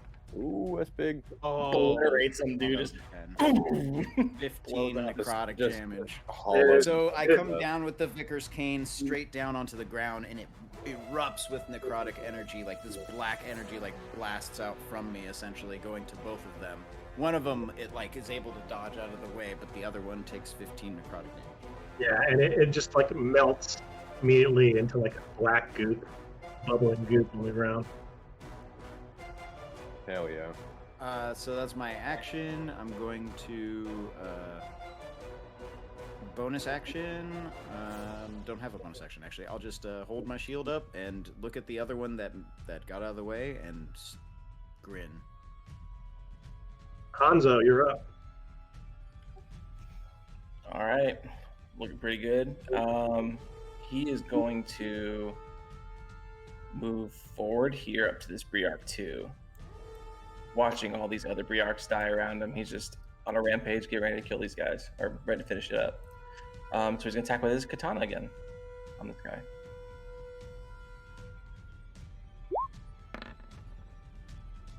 $17 Yeah. or 7 damage. That's a kill. Hell yeah! So this rolls up this time more of a straight strike through the gut. All right. Pulls out, and then Yikes. let's see, he only moved 10 feet there. So I guess at this point, he'd stay there actually. Yeah, it's probably because he can't even reach anything else, or he can, but he can't attack anyway. He'll chill right there. And I will take the disengage as my cunning action. Take disengage as my cunning action. So if anything comes up to me, well, I guess it really doesn't matter. Never mind. Go ahead. Good thought, though. Yeah, it's like that doesn't work though because I can't move, so it doesn't really matter if I disengage or not. It doesn't hold for the round, it's just the end of your Forget turn. it. Exactly. Never mind. Go ahead.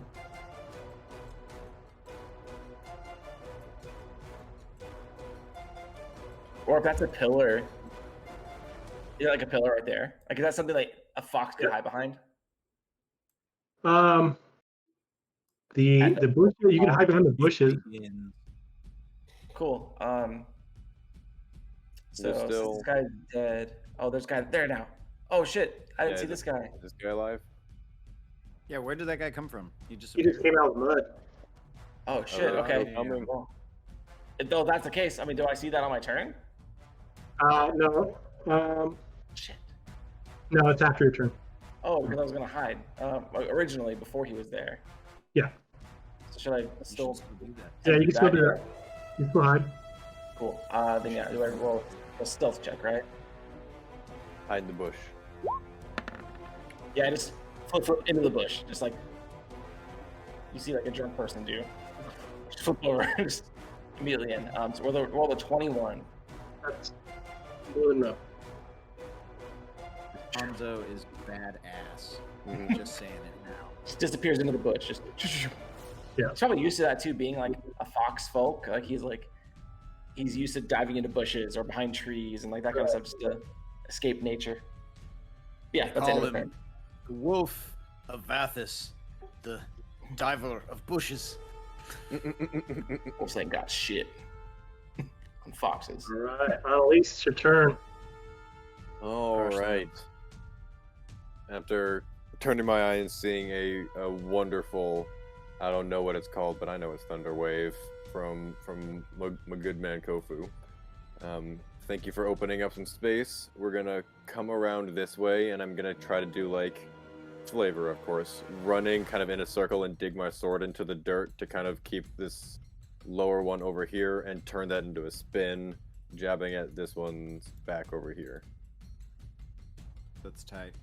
I'm attacking this one, but having fun while I'm doing it. For advantage.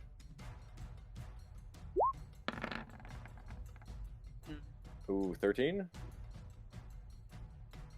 13 on. The biggin. As a miss. Ah, Is actually able to parry with its axe. it was too fancy. You saw me coming, telegraphing my moves. Well, that's all I got for now.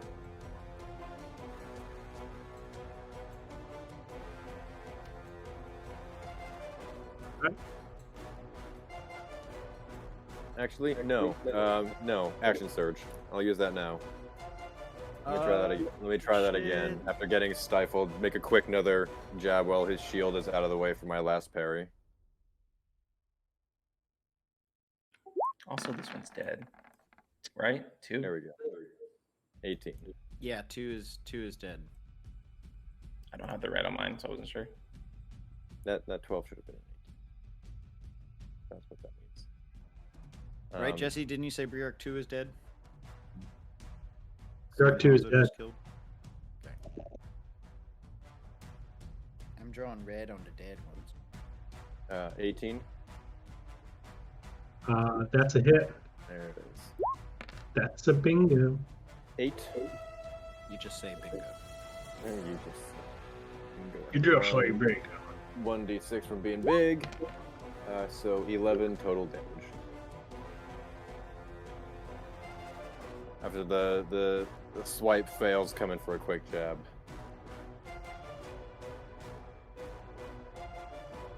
Did Jesse freeze? Or Oh, is you he get him really just- right in the shoulder. He's hurting. You guys. Am I frozen?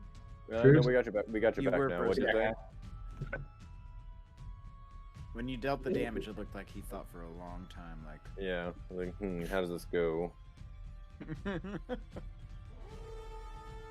Alright. one's gonna try and swing on you.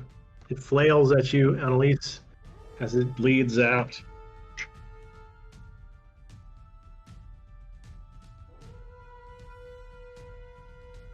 I got a big shield now. But it is weakened from its wounds. It cannot hit you. No, you can't. But this one. This Oh, one no. is actually got 5, advantage. 10, 15, 20, 25, 30. Oh. It's gonna go for you, Kofu. Oh shit. Spike?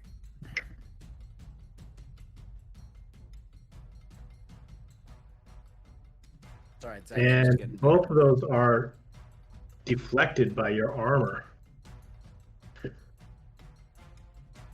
You guys all have too high of AC. I love it. Yay.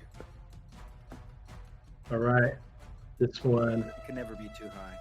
this one wipes the mud from Yeah, its we eyes can be and stalks right past you, Hanzo. It doesn't even see you. Wait, which one? And Oh, the big and 3. that means you get attack of opportunity if you like. Yeah, and I get an advantage on attacks when I'm hiding. as Well, So yeah, I'll take it. Sure. Wait, but have you already done sneak attack this round? Was that by round or is that by turn? It's by well, that's the same thing. Same thing. Never mind. Okay. I think you so- did. Do you want this? You can look back and see. I can't. What? I see the katana and the piercing damage. I don't see a sneak attack. So he didn't I actually don't do think he sneak did. attack this round. Because you didn't. Yeah. You were just so charging you that one. have sneak attack. Yeah. Oh hell yeah! Little- Cool. Yeah. Yeah. A little housekeeping. So I'm gonna do that. Oh, because I couldn't do sneak attack last time because he was just by himself. I just went up to him, so I can get sneak attack. Hell yeah! Let me do that. Oh, and it's perfect because you into the bush.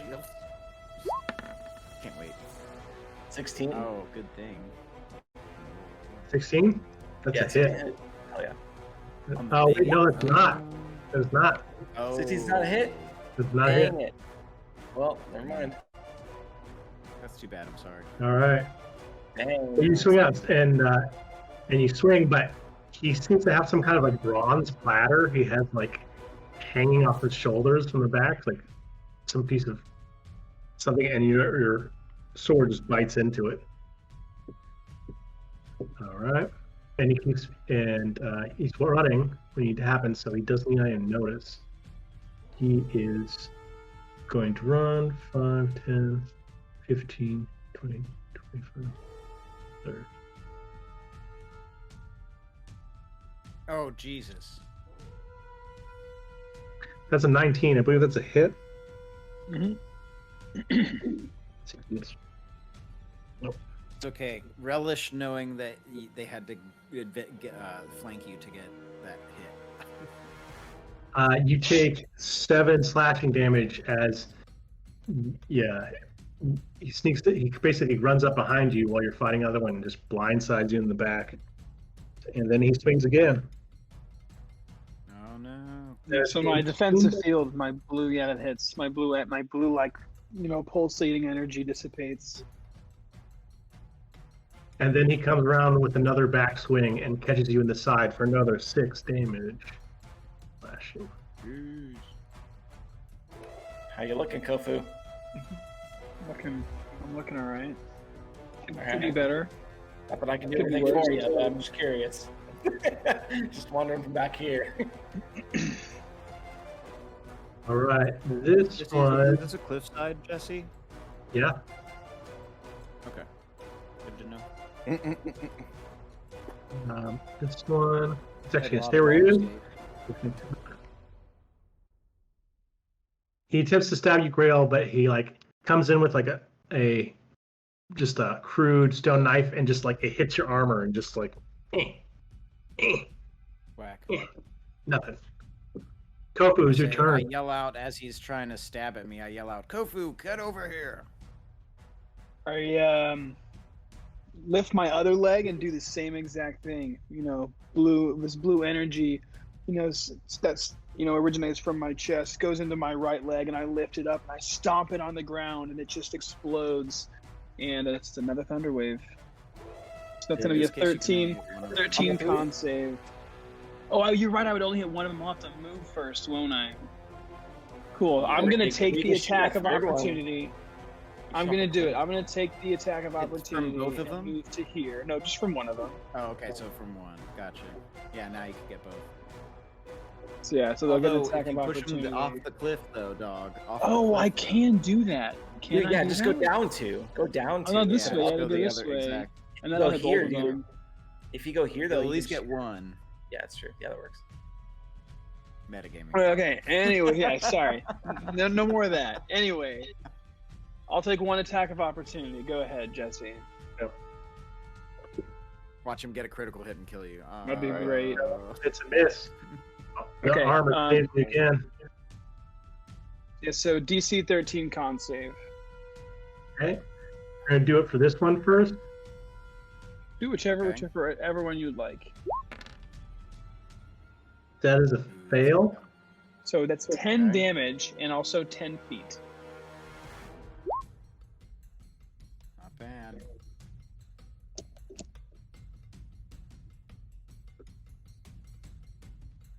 Get this number 3, dude. Come on. You see like one of his limbs bend back unnaturally when he gets hit with the blast of it and flop at his side. The other one attempts to dodge and fails. Oh, He's no. blown off the cliffside into the Hell ocean. yeah. Hell yeah. Goodbye. Cool. So after this blue explosion happens from emanating from my foot again, you see my armor pulsating blue again. With the defensive field, I'm going to regain 3 temporary hit points. And I'm going to use the rest of my movement because, Grail said get over here. So 5, 10, 15. Do those temporary hit points stack, or do they just reset to 3 each time? Reset to 3 each time. They didn't never stack. No, they don't You stack. can only have They one reset. type of temp That's hit right. points. I can only do it Well, 3 first you times. get 2 sets of temps because you have the temps from Albie and then you have the temps from Zach. Well, Right, the Albie's temps isn't- from Albie are Mine long aren't gone. temp. They're not Brian was temporary. like, no, Those are long stack. gone. Like, Yeah, those do stack. This pre-arc here, number one, the Biggin lifts up his axe and then is smacked in the side by Amelia's shield and knocked off balance. Grail is your turn. All right, well, I look at Kofu having gotten beaten up a bit, and I ask him, how are you doing? Say, I've been worse. Could be better. He looks over at Emilio, and Emilio's been pretty beat up, I think, right? He got laid into by one of those things. Emilio stays looking at him and he says, I'll be fine, old man. Oh, fuck, he called me old man? Oh, man. All right, No, fine. you're definitely So not I- hitting heals. Yeah, I'm like, all right, cool. Now I know why Aurelia never liked you. No, okay. Like, he's going to, gosh, the indecision. There's a goblin right here, right? Mm-hmm. This is. Okay. That goblin looks like he's quickly looking around and reassessing the situation. Yeah, I right. hope so. He has some brain. Wrong part of ambush. So that's one. Oh, the other one's off the cliff, and then this one's that one's dead. So there's literally just one here, and one here. Is that right? Yeah. as far as we know, because that other like Briark Big N 3 popped out of nowhere. Yeah, I battle. mean they could come out through the ground. Yeah, that's Right. possible. They're like whether they're scaling the cliffs or something. They obviously want our food. That's what they were here for. We should have got a bear capsule. Well, they're all dead now. Okay. We just gotta clear out a few more of them. Yes, clearly.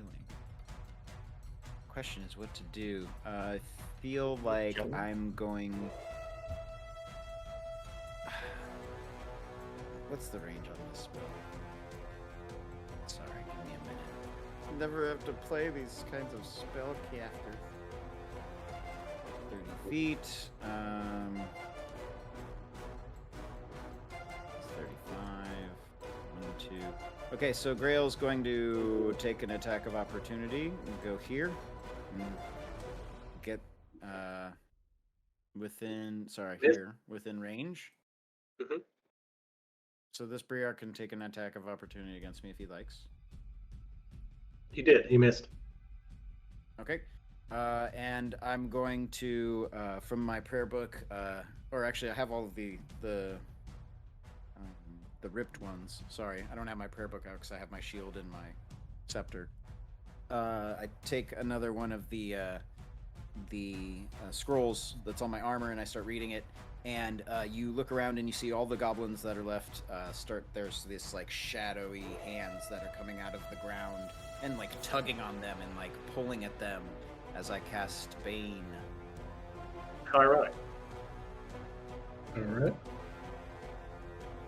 That's at first level. So that is a spell save. Why does it say it like that? That's weird. Okay, Jesse, so they got to do a saving throw. It's charisma. And the DC is 13. So that's the big N, Briark 5, and Briark Big N 1. Sorry, 1 and 2. They all fail. Ooh. All right. So that's minus D4 to all their attacks and saving throws. Solid. Grail, it's your Okay, turn. And then, so that was my turn. Grail, it's your turn. Hanzo, it's your turn. Cool. Well, shit. Now I lost my advantage because Grail ran away. But Oh. We still stab him. Oh, you know what? Okay, I could go back afterwards. No, There you go go. back. You don't have to. No. you ran. It's fine. No retroactive movements. No, I was kidding. Alright, I was fine. kidding. But I am going to go up to Briark at 5 because he's really the only one in range. I noticed that most of them are dead at this point, and I just want to get him. So he's just going to take his normal attack with this katana. 19. That's a hit. Did not mean to roll sneak attack damage, but so 6 damage. All right. You do an upward stroke, slicing across the chest, opening a gash. He's bleeding badly, but he gets up. Hell yeah. Then I'm going to take my the remaining movement and use my cunning action to disengage. And move just maybe just move back here. Over here. That's it. Okay. Annalise, it's your turn. All right. Well, this Biggin's taking a lot of hits. Let's put some more hits into him before we move on. See if we can take him down one more time. Nothing fancy about it. Slash. Ooh. For double hit. 23s. That'll be 10 plus 1d6. 11. Okay. So you swing down this one, and it actually is able to deflect your blow, but then you're in frustration, you just lift up a giant foot and smash him into the mud. He's dead. Perfect. And let's see. I'm gonna start making my way towards the one over by the cliff. Get my way. No, don't you The dare. same thing. No, I'm not having any of that. Although I will Yeah, I sit got in my pretty own old. grave. Got No, pretty old. It was fun. I said it. You just gotta do it sometimes. And that'll be my turn. I'll I mean, sit here. anytime Jesse says it's been, you have to do. It's been Oh wow. This 1 one week since we looked at turns tail and runs. He's gone. Which one does? Oh no, you get back here. This one. Can't run. Yeah, you You're can. free XP. Get back here. to get attack of opportunity for the Annalise. No, that's it's too far away. Way too far away. Oh shit, I'm sorry. Oh, I was looking at this one. My bad. I know he's gonna run. I get an action after him. Can I use magic missile to just take him out? I'll give you a shot. Yeah. And see Yeah. if I roll. Oh, yeah, enough magic damage. missile auto hit. He's Oh, dead. Yeah, it's auto hit. Yeah, why Okay, not? cool. Yeah, it would be automatically. It would be 6 damage. Yeah. Okay. That'll kill him. You just Cool. strike him in the back, and he just face plants in the mud. Did you just that magic one? missile someone to death? Hell yeah, dude. This guy's definitely gonna run. So that'll be my turn. Okay. Let's see. 1, 5, 10, 20, Come on, 25, Emilio, hit him. Hit him with the sacred flame.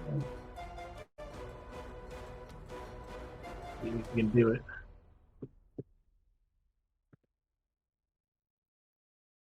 Why does the turn order keep moving? Let's see.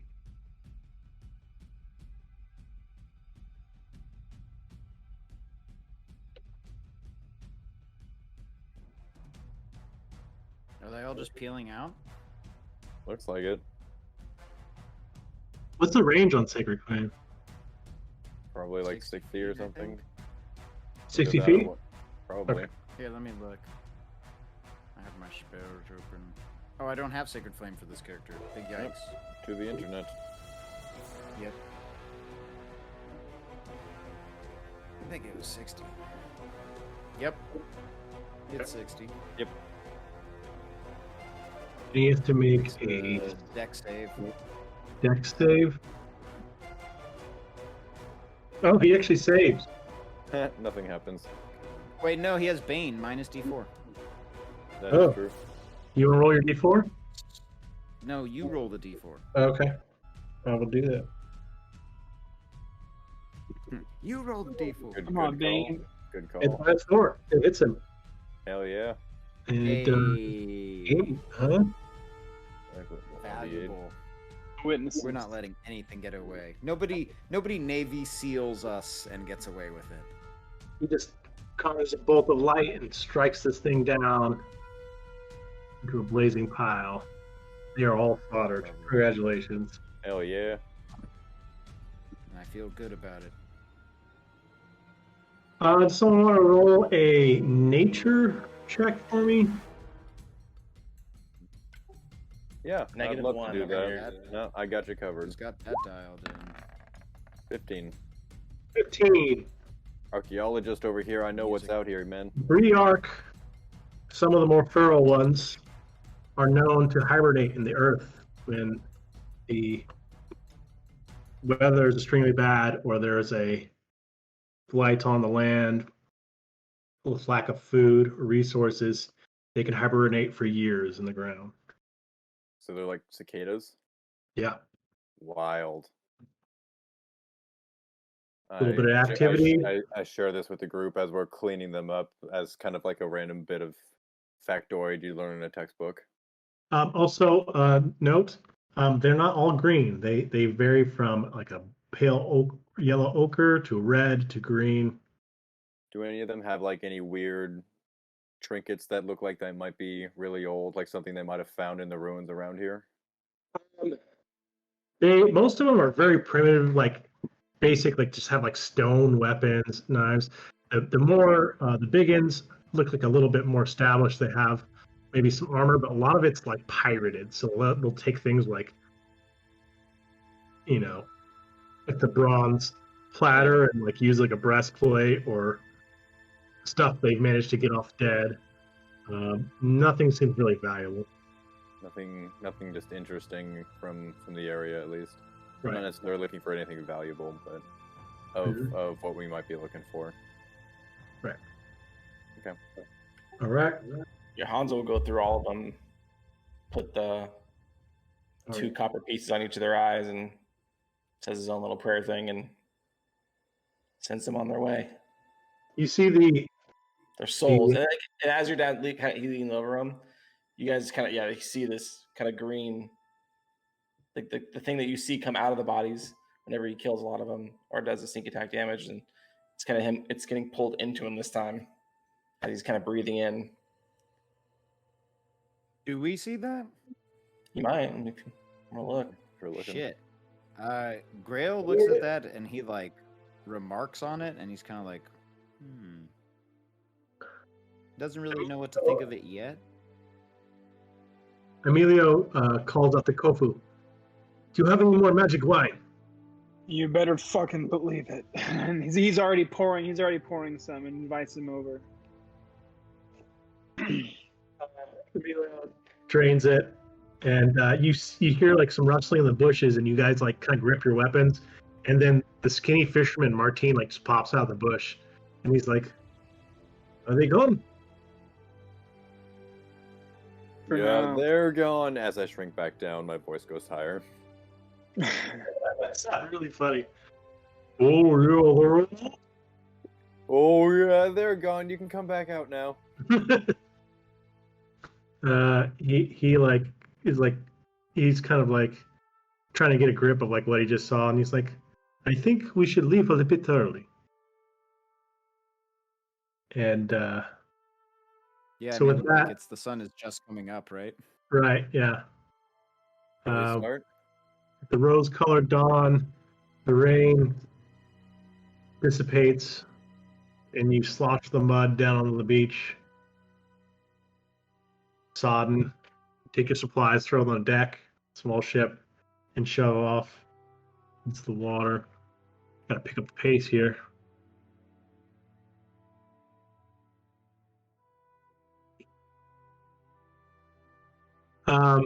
But you can't rest. Emilio says, basically, we are going to have to navigate through some shoals. I'm going to need your help operating the vessel while I'm at on my tiller. So he starts giving you guys orders to help him with the rigging and the sails. So instead of finishing your night's sleep, you find yourself sodden and working on the ship. Everyone make a athletics check, DC 10. Uh-oh. 14. Oh. Got a crit over here. Cool. My 0 modifier. So a natural 20, not a dirty. My character sheet's not loading. Give me a sec. Fix that. This is why it's better to do it on paper. Just throwing that out there for everyone. Okay. Well, What kind of check did you say? Con or ath? What did you say? Athletics. Lovely. All right, All good. everyone's good. So you're able to navigate the shoals.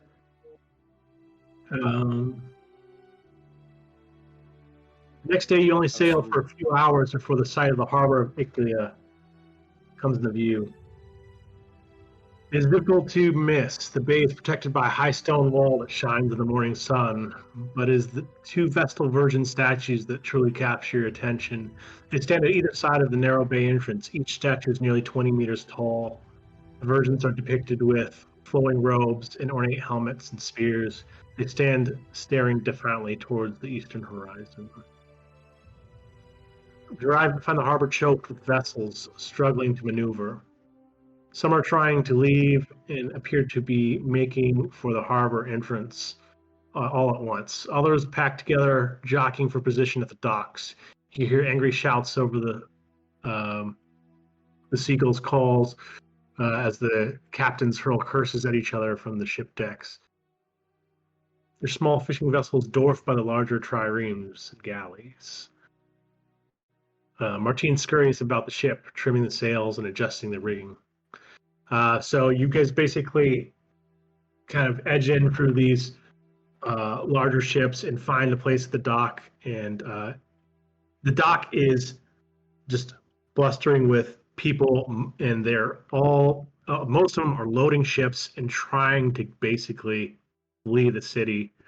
You see most of the ships have been purchased by what looks like higher class citizens, and they're like literally loading their like furniture and stuff onto the ships. They're fine That's sedans and it's Iclia you're talking about? we're in Iclia, yeah. Okay, Mhm. can you bring us onto the Adonan map again? Yeah.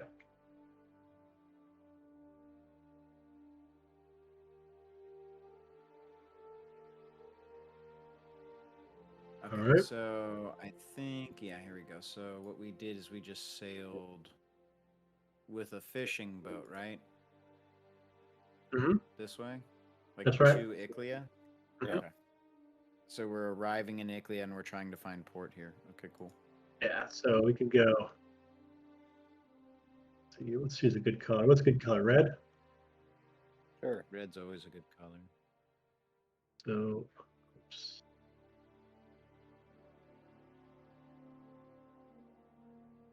I mean, it has the, you can do the like polygon line thing. Say that.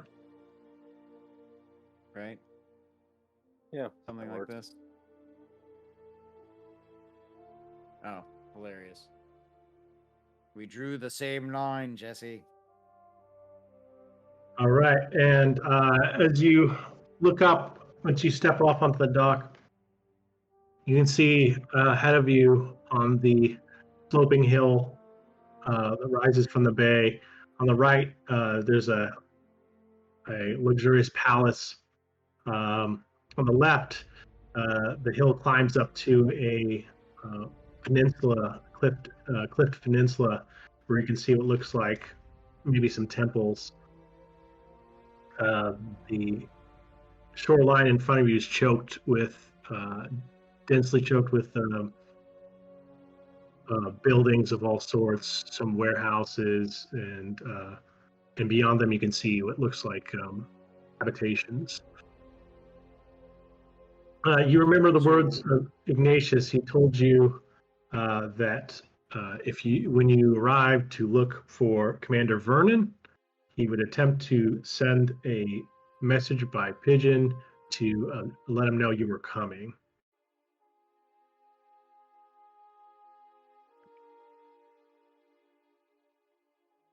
So we're in the city now. Proper. Yeah, you're on the got off dock. boat. Okay. You just, First things first. How many days did that take? that took almost 2 days. Okay. And So, was there no actual resting on the actual 2 days? Couldn't 8 hours sleep? I mean, you rested that night before the battle. Right, but then it was. But 2 no days long rest afterwards. since the No. From Vathis to Iklea took less than 2 days. Okay, Right. So total. So gotcha. Okay. no long rest. So now that we're No in the long rest. city, No long rest. Okay. Back- what I You was- literally my the question. same morning you left the shore that you're arriving at Iklea. Okay. Oh, okay. Now it's clear. Math makes sense now. Okay, cool. Yeah. Then the first thing I would do is go into town and see if, let's check out the town and see if there's maybe even a place that we could stay. yeah, I'm looking to buy 2 vials. If I can buy 2 vials somewhere, that'd be great. So you kind of push your way through the crowd and head toward the town. And when you get to the dock part where you actually the warehouses and buildings are, you start to see stalls and merchants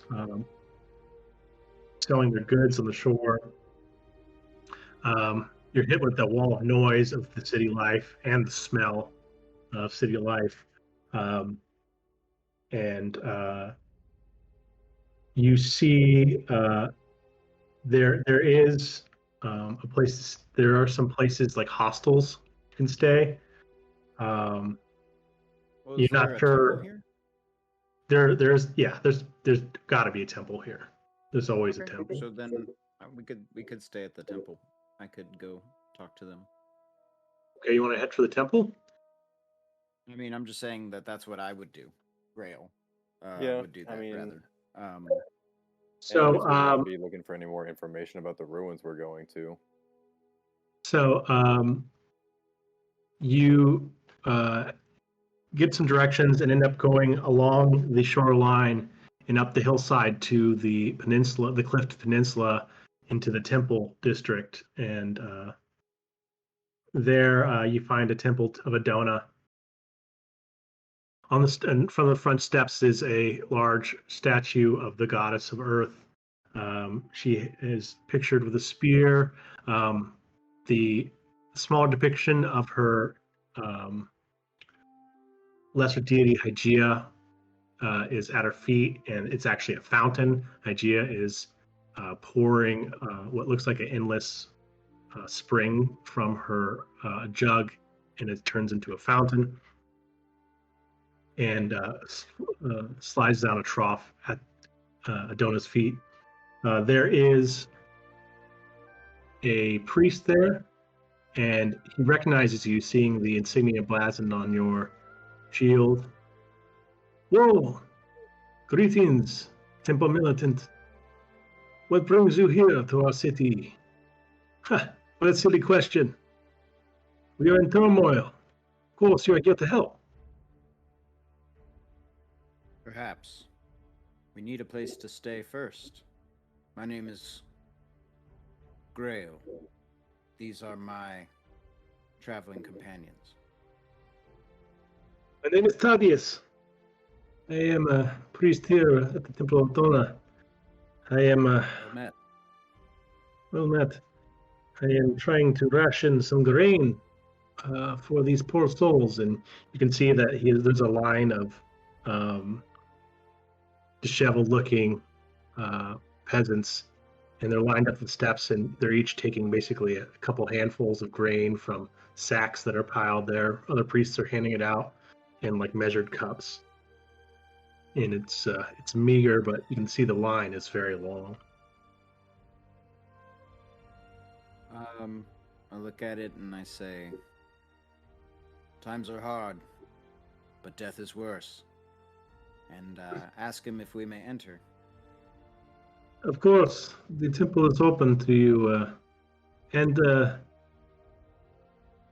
what brings you here? Well, like I said, looking for a place to stay. Mm. Are you the priest in charge of this temple? Yes, Father Lupin would normally be here, but he's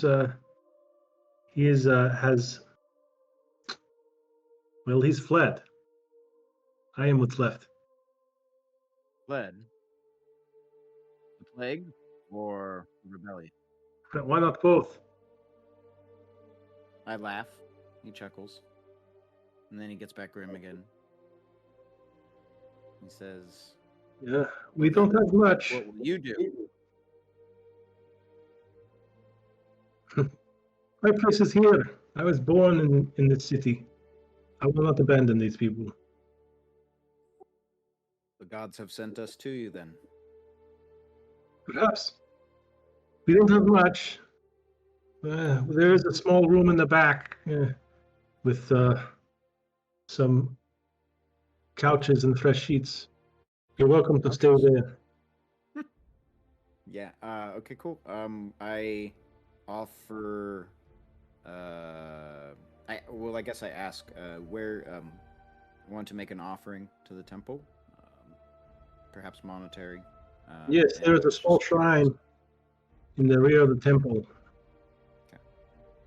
Please, we are always thankful. All The right. gods look upon Then, us. I will go in and take something that I have. Maybe I'll just write, some script and leave it there, some words.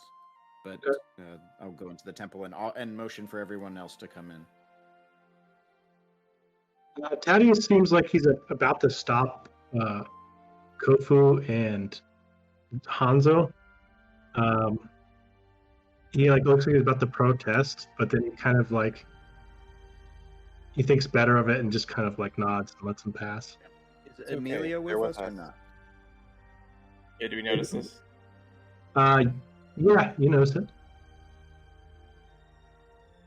It's kind of Hans just kind of gives him the side eye, with the slow nod Damn. as he walks in, and he kind of makes sure he flashes his temple militant, whatever the logo is, he has to wear on his armor. I'm sure, just kind of brushes it off as he walks in. When you give him the side eye, it kind of he seems almost a little just taken back by just your whole Thank you kindly. demeanor, and then he seems even more surprised when you say that, and then he just kind of stands there for a moment, and then he turns back to the line of peasants. And David, there's look around, just see if there's anything. He said that there's a place for us to stay, so I want everyone to come in there with us. Yeah, so you do find. I said couches because they don't have classic beds. The Necretians don't use classic beds. They use couches, basically. Nice.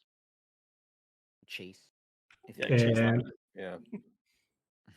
and indeed, there's a room in the back. It's simply furnished. There's a low table, and the couch is up on the edges of the room. What time of day is it? It's probably getting close to noon now. Okay. Or maybe a little past. I look at the rest of the group and I say, perhaps we'll be safe here for now, but it might not be a bad idea to keep our insignia hidden. There is a rebellion after all, and we don't know whose side who is on. Metagaming, good call. I mean, it's not metagaming. I knew that. No, I'm saying it's a Yeah. good idea. Well, it'll be hard for some of us. We'll be just fairly recognizable, at least maybe you and I. What are Right, that might be true. because your insignia? Maybe we could leave. If you were going to do that, you would have to leave some of your your shield behind. Yeah. So your insignia. I'm proposing leaving my shield here at the temple for now, and coming What back would- later for it. If we're what going to would be walking Hanzo be around in like? town. Yeah. You probably have to leave your cane too. That's kind of like a Yeah, badge of put office. That under the robes. Stuff. All right. Where would Hanzo's thing more than likely be? Like his insignia, like on his arm, like an armband, or I'll like give it like a badge. It just kind of like, something I can detach though. yeah. Let's say it's a ring. I guess basically I'm gonna say it's a ring. keep it stealthy. It's a Yeah. ring carved of some semi-precious stone. Makes sense because also like Is it like, worth 100 gold like a pieces? hired muscle. Yeah, you're not a full-on member. You're affiliated, so it's just like a marker to show that you are It's like a affiliated. badge. Yeah. Check it out. That was good, Zach. Thank you. Well, Grail's gonna stay here at the temple and like maybe help out for while everyone else is going around in town. Okay, sure. You I can will be help back. deliver the rations and help prepare the offering table and stuff like that. Are the rest of you are going to go into the city?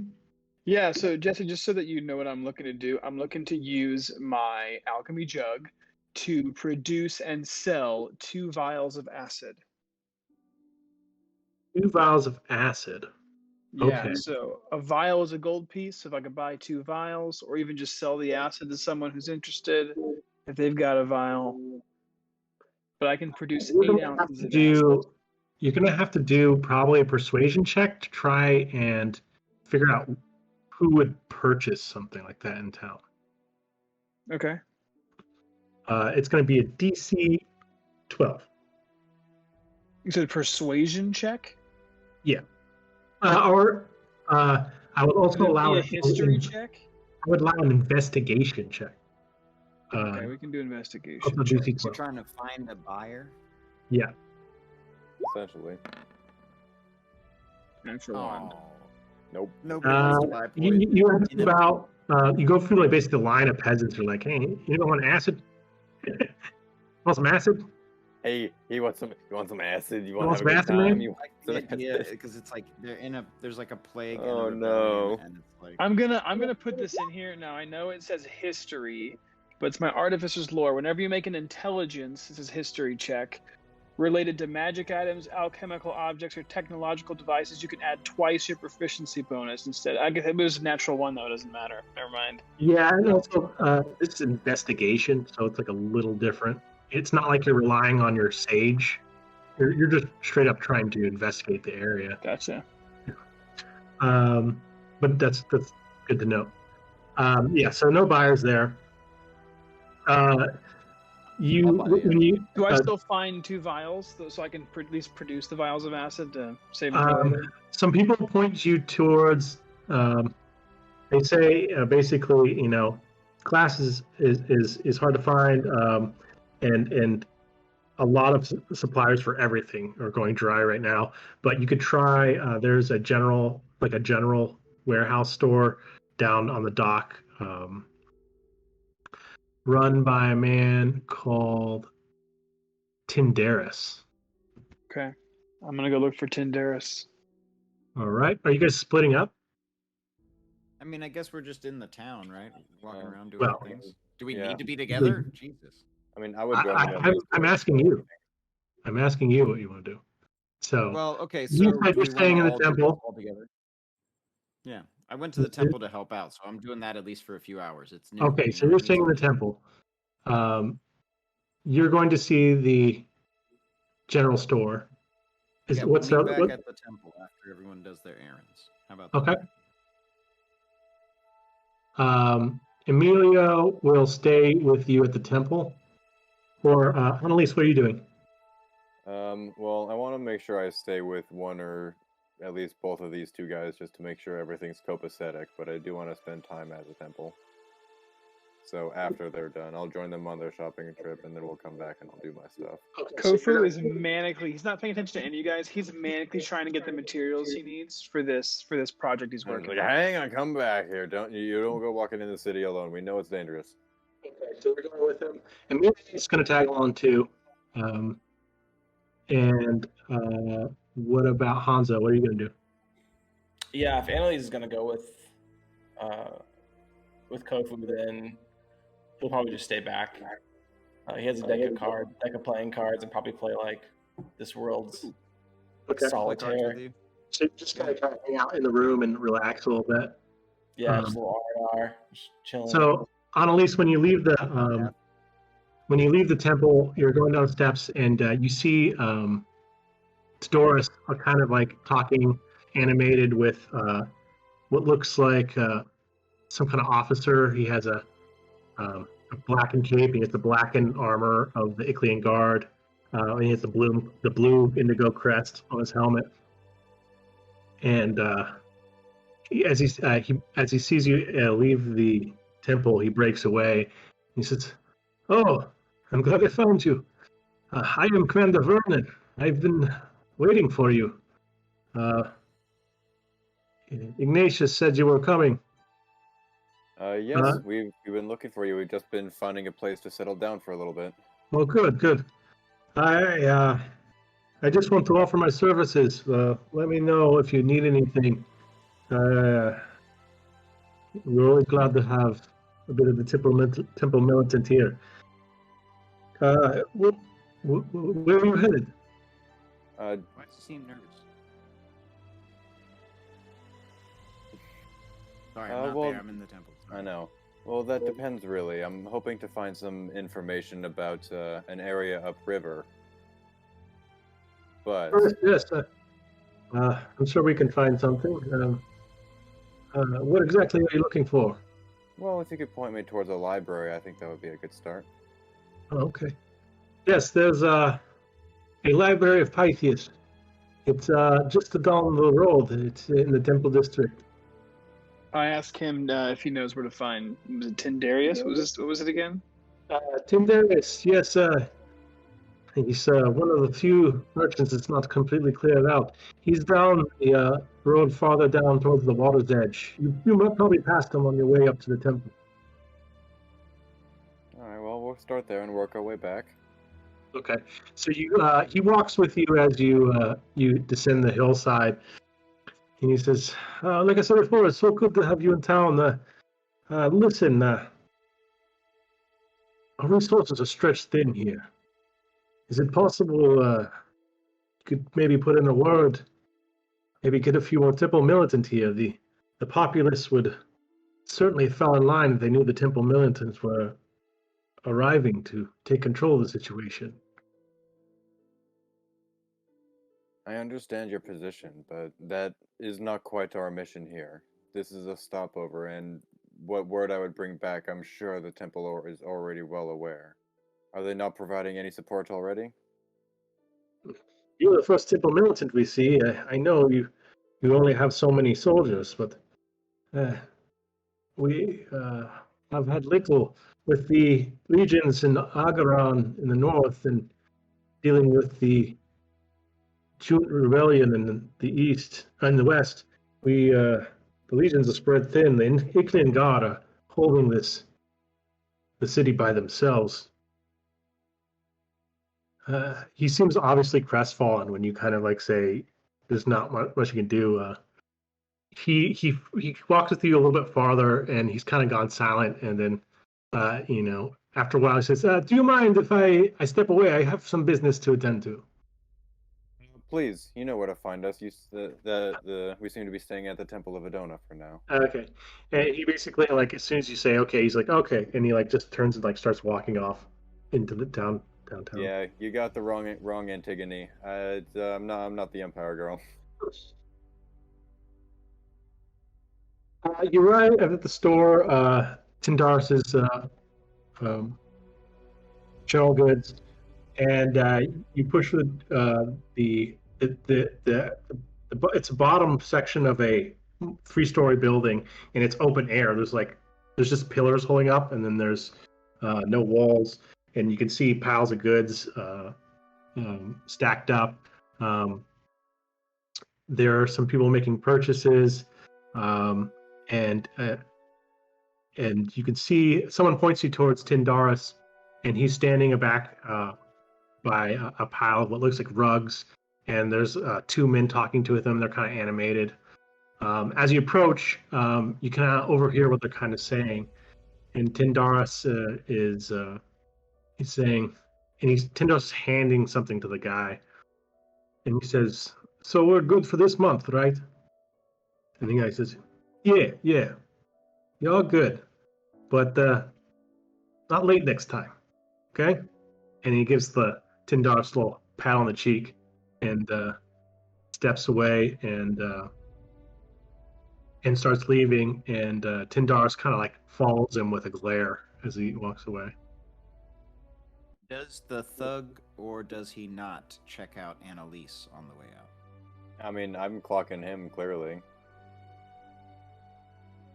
The thug goes by, kind of brushes past you, and he kind of like tips his hat a little bit as he walks by. I knew it. And he goes and kind of looks you down and continues out the store. When he tips his hat, I flip my helmet down and just give him a weird look. Yeah, no, I make full eye contact, like maintain eye contact, assert dominance, kind of just stare down. No response other than maybe putting my hand on my sword. Okay. When you do that, he kind of like goes, whoa. Put him away, dear. Keep walking. I step All right. forward. I step forward and go and approach Tindaris. Okay. Yeah, ignore thug. Focus on what we're doing. Okay. Yeah, the thug kind of like backs away and like his little chuggle elbows his comrade in the gut. He's like, get out of here, Tito. And he's off. Tindaris is when you approach is still following the man walking away with his eyes, and then he looks down and he goes, Ziff, I haven't seen many of you around here. Now Ziff are a little more well known because they're often than other Animon because they're employed often as translators and scribes. So you can get a little bit more respect than some of the other Animon. Mm-hmm. Like, so when he says not like me, or it doesn't see anyone like me around here, and I say there's no one like me anywhere that I know of. Yeah. And if you've heard of anyone like me, you'd tell me. He says, yeah. He's like, I definitely haven't seen one of your complexion before. What can I do for you? Well, Tin, I've heard of your wares, and I've heard great things. I'm looking to trade, maybe buy, maybe sell. My end goal here, Tin, I'll be very transparent with you, is I'm looking for a gem or a crystal. It has to be about exactly this size, so that it will fit perfectly in this device that I'm working on. Now, when it comes to trade, I have 30 gold pieces and 50 gold pieces worth of acid, if that's of any use to you. I also have honey, if you prefer honey. Mayonnaise? I don't know about the acid. I don't really have much for that. But maybe the honey. Honey, I'll take. How much are you willing to sell it for? I get you a gallon of honey, but I mean I don't see any bees around here, but so it'll run you, let's say, 10 gold pieces. 10 gold pieces for honey. Oh, it's marked up. A gallon. It's marked up. A Supply gallon of and honey. demand, dude. A gallon of honey. That's That a does not go lot. bad. Yeah, let's see. A fucking milk jug of honey. That's so much. He much can is charge a it, gallon of and he honey can go upcharge for? it too for the same reason. He can upcharge it to his client or to his customers for the same It's reason. magical. Yeah. And then does it disappear at the end of the day or something? How many pints are in a gallon? Well, a gallon of ale is 2 silver pieces. So Gallon of So if you mayonnaise look is up honey, a bottle of honey is 1 gold piece, but the bottle itself is 2 gold pieces. So how does that work? that bottle's tainted with honey. Yeah. And use it for anything other than honey now. All right, 10 gold pieces. 10 gold pieces. Roll a persuasion check or intimidation check, whatever you want to. Neither. I'm just gonna try to roll persuasion because Kofu's not very. He's just not very personable, man. Yikes.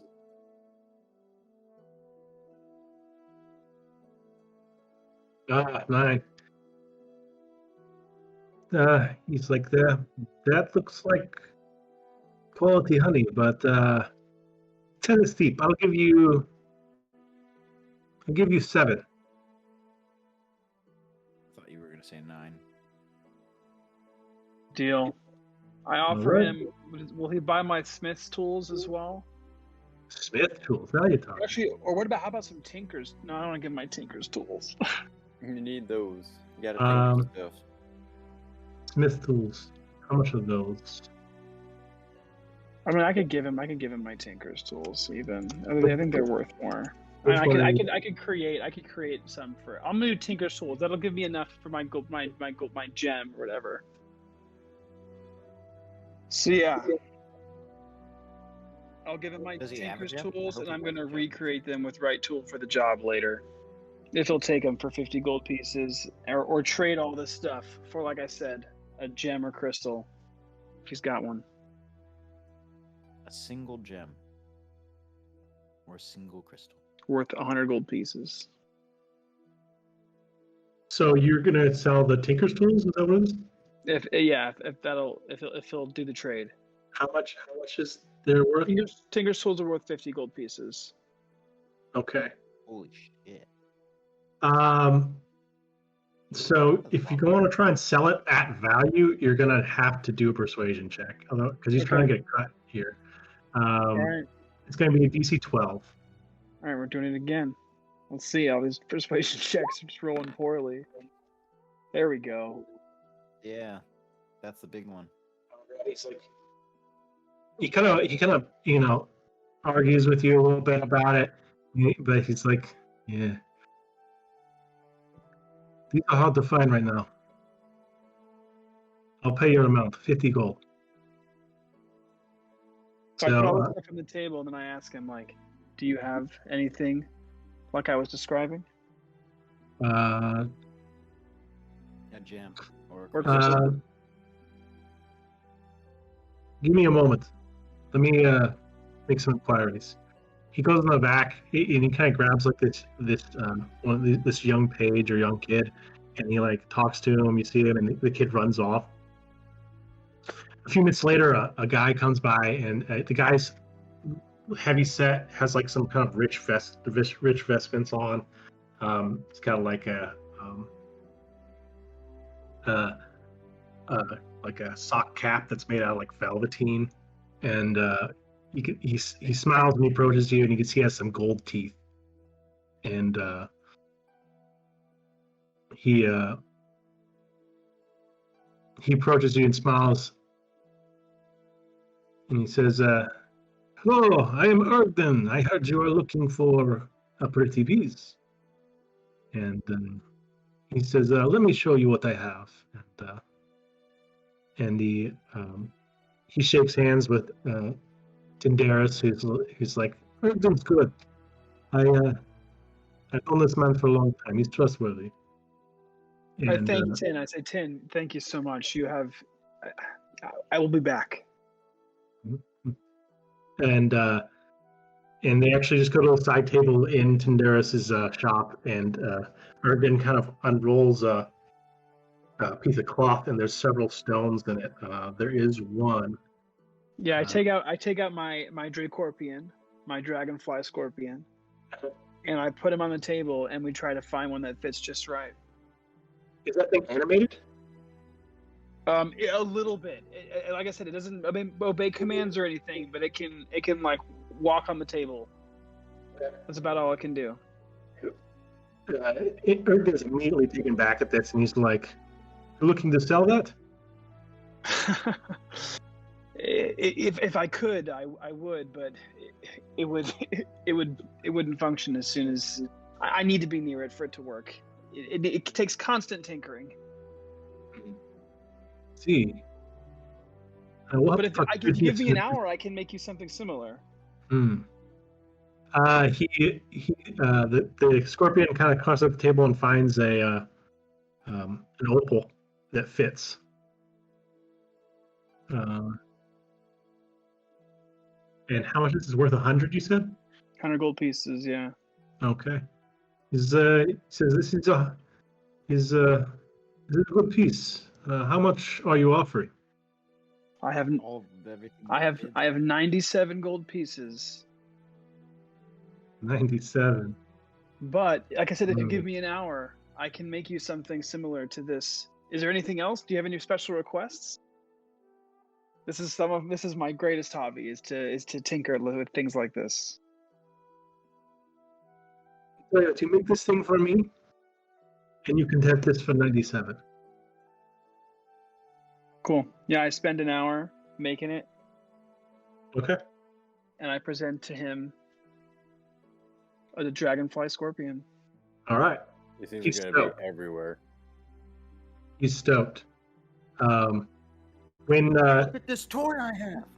while you've done it, there's like a group of small children that have like appeared on the edge and just kind of manifested at the end of the table as you've been working.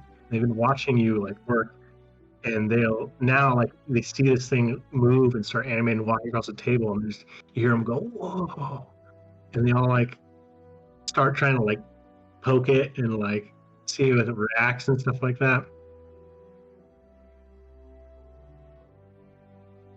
That's amazing. I did want to say before, like, I didn't actually want to go in the shop because I don't need anything. Could I have hung back and watched where those thugs went? Yeah, they kind of they went down a few businesses down the street and then went into another like business. And could I see which one it is? Like, could I read a sign or something? Yeah, it looks like something that does textiles. Okay. And then they sort a few minutes later they come out and then it's the same thing. They walk like a few businesses down and then go into another business. Tax collectors. Rob them. They have all the money. All Give right. it back Well, to all the shopkeepers. depending on when, I mean, if it's going to take an hour, they'll be long gone, but I want to clock the Yeah. general direction they seem to be going.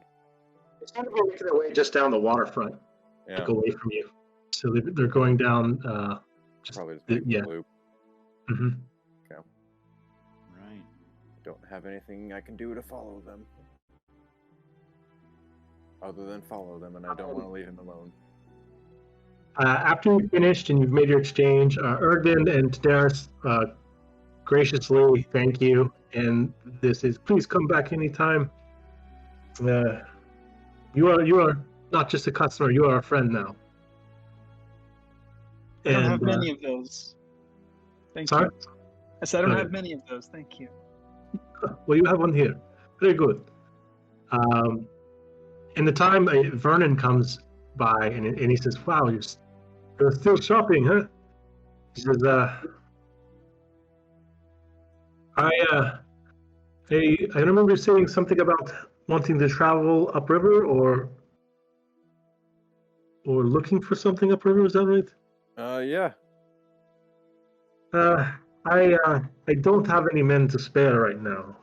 We understandably, but there is a boatman outside town,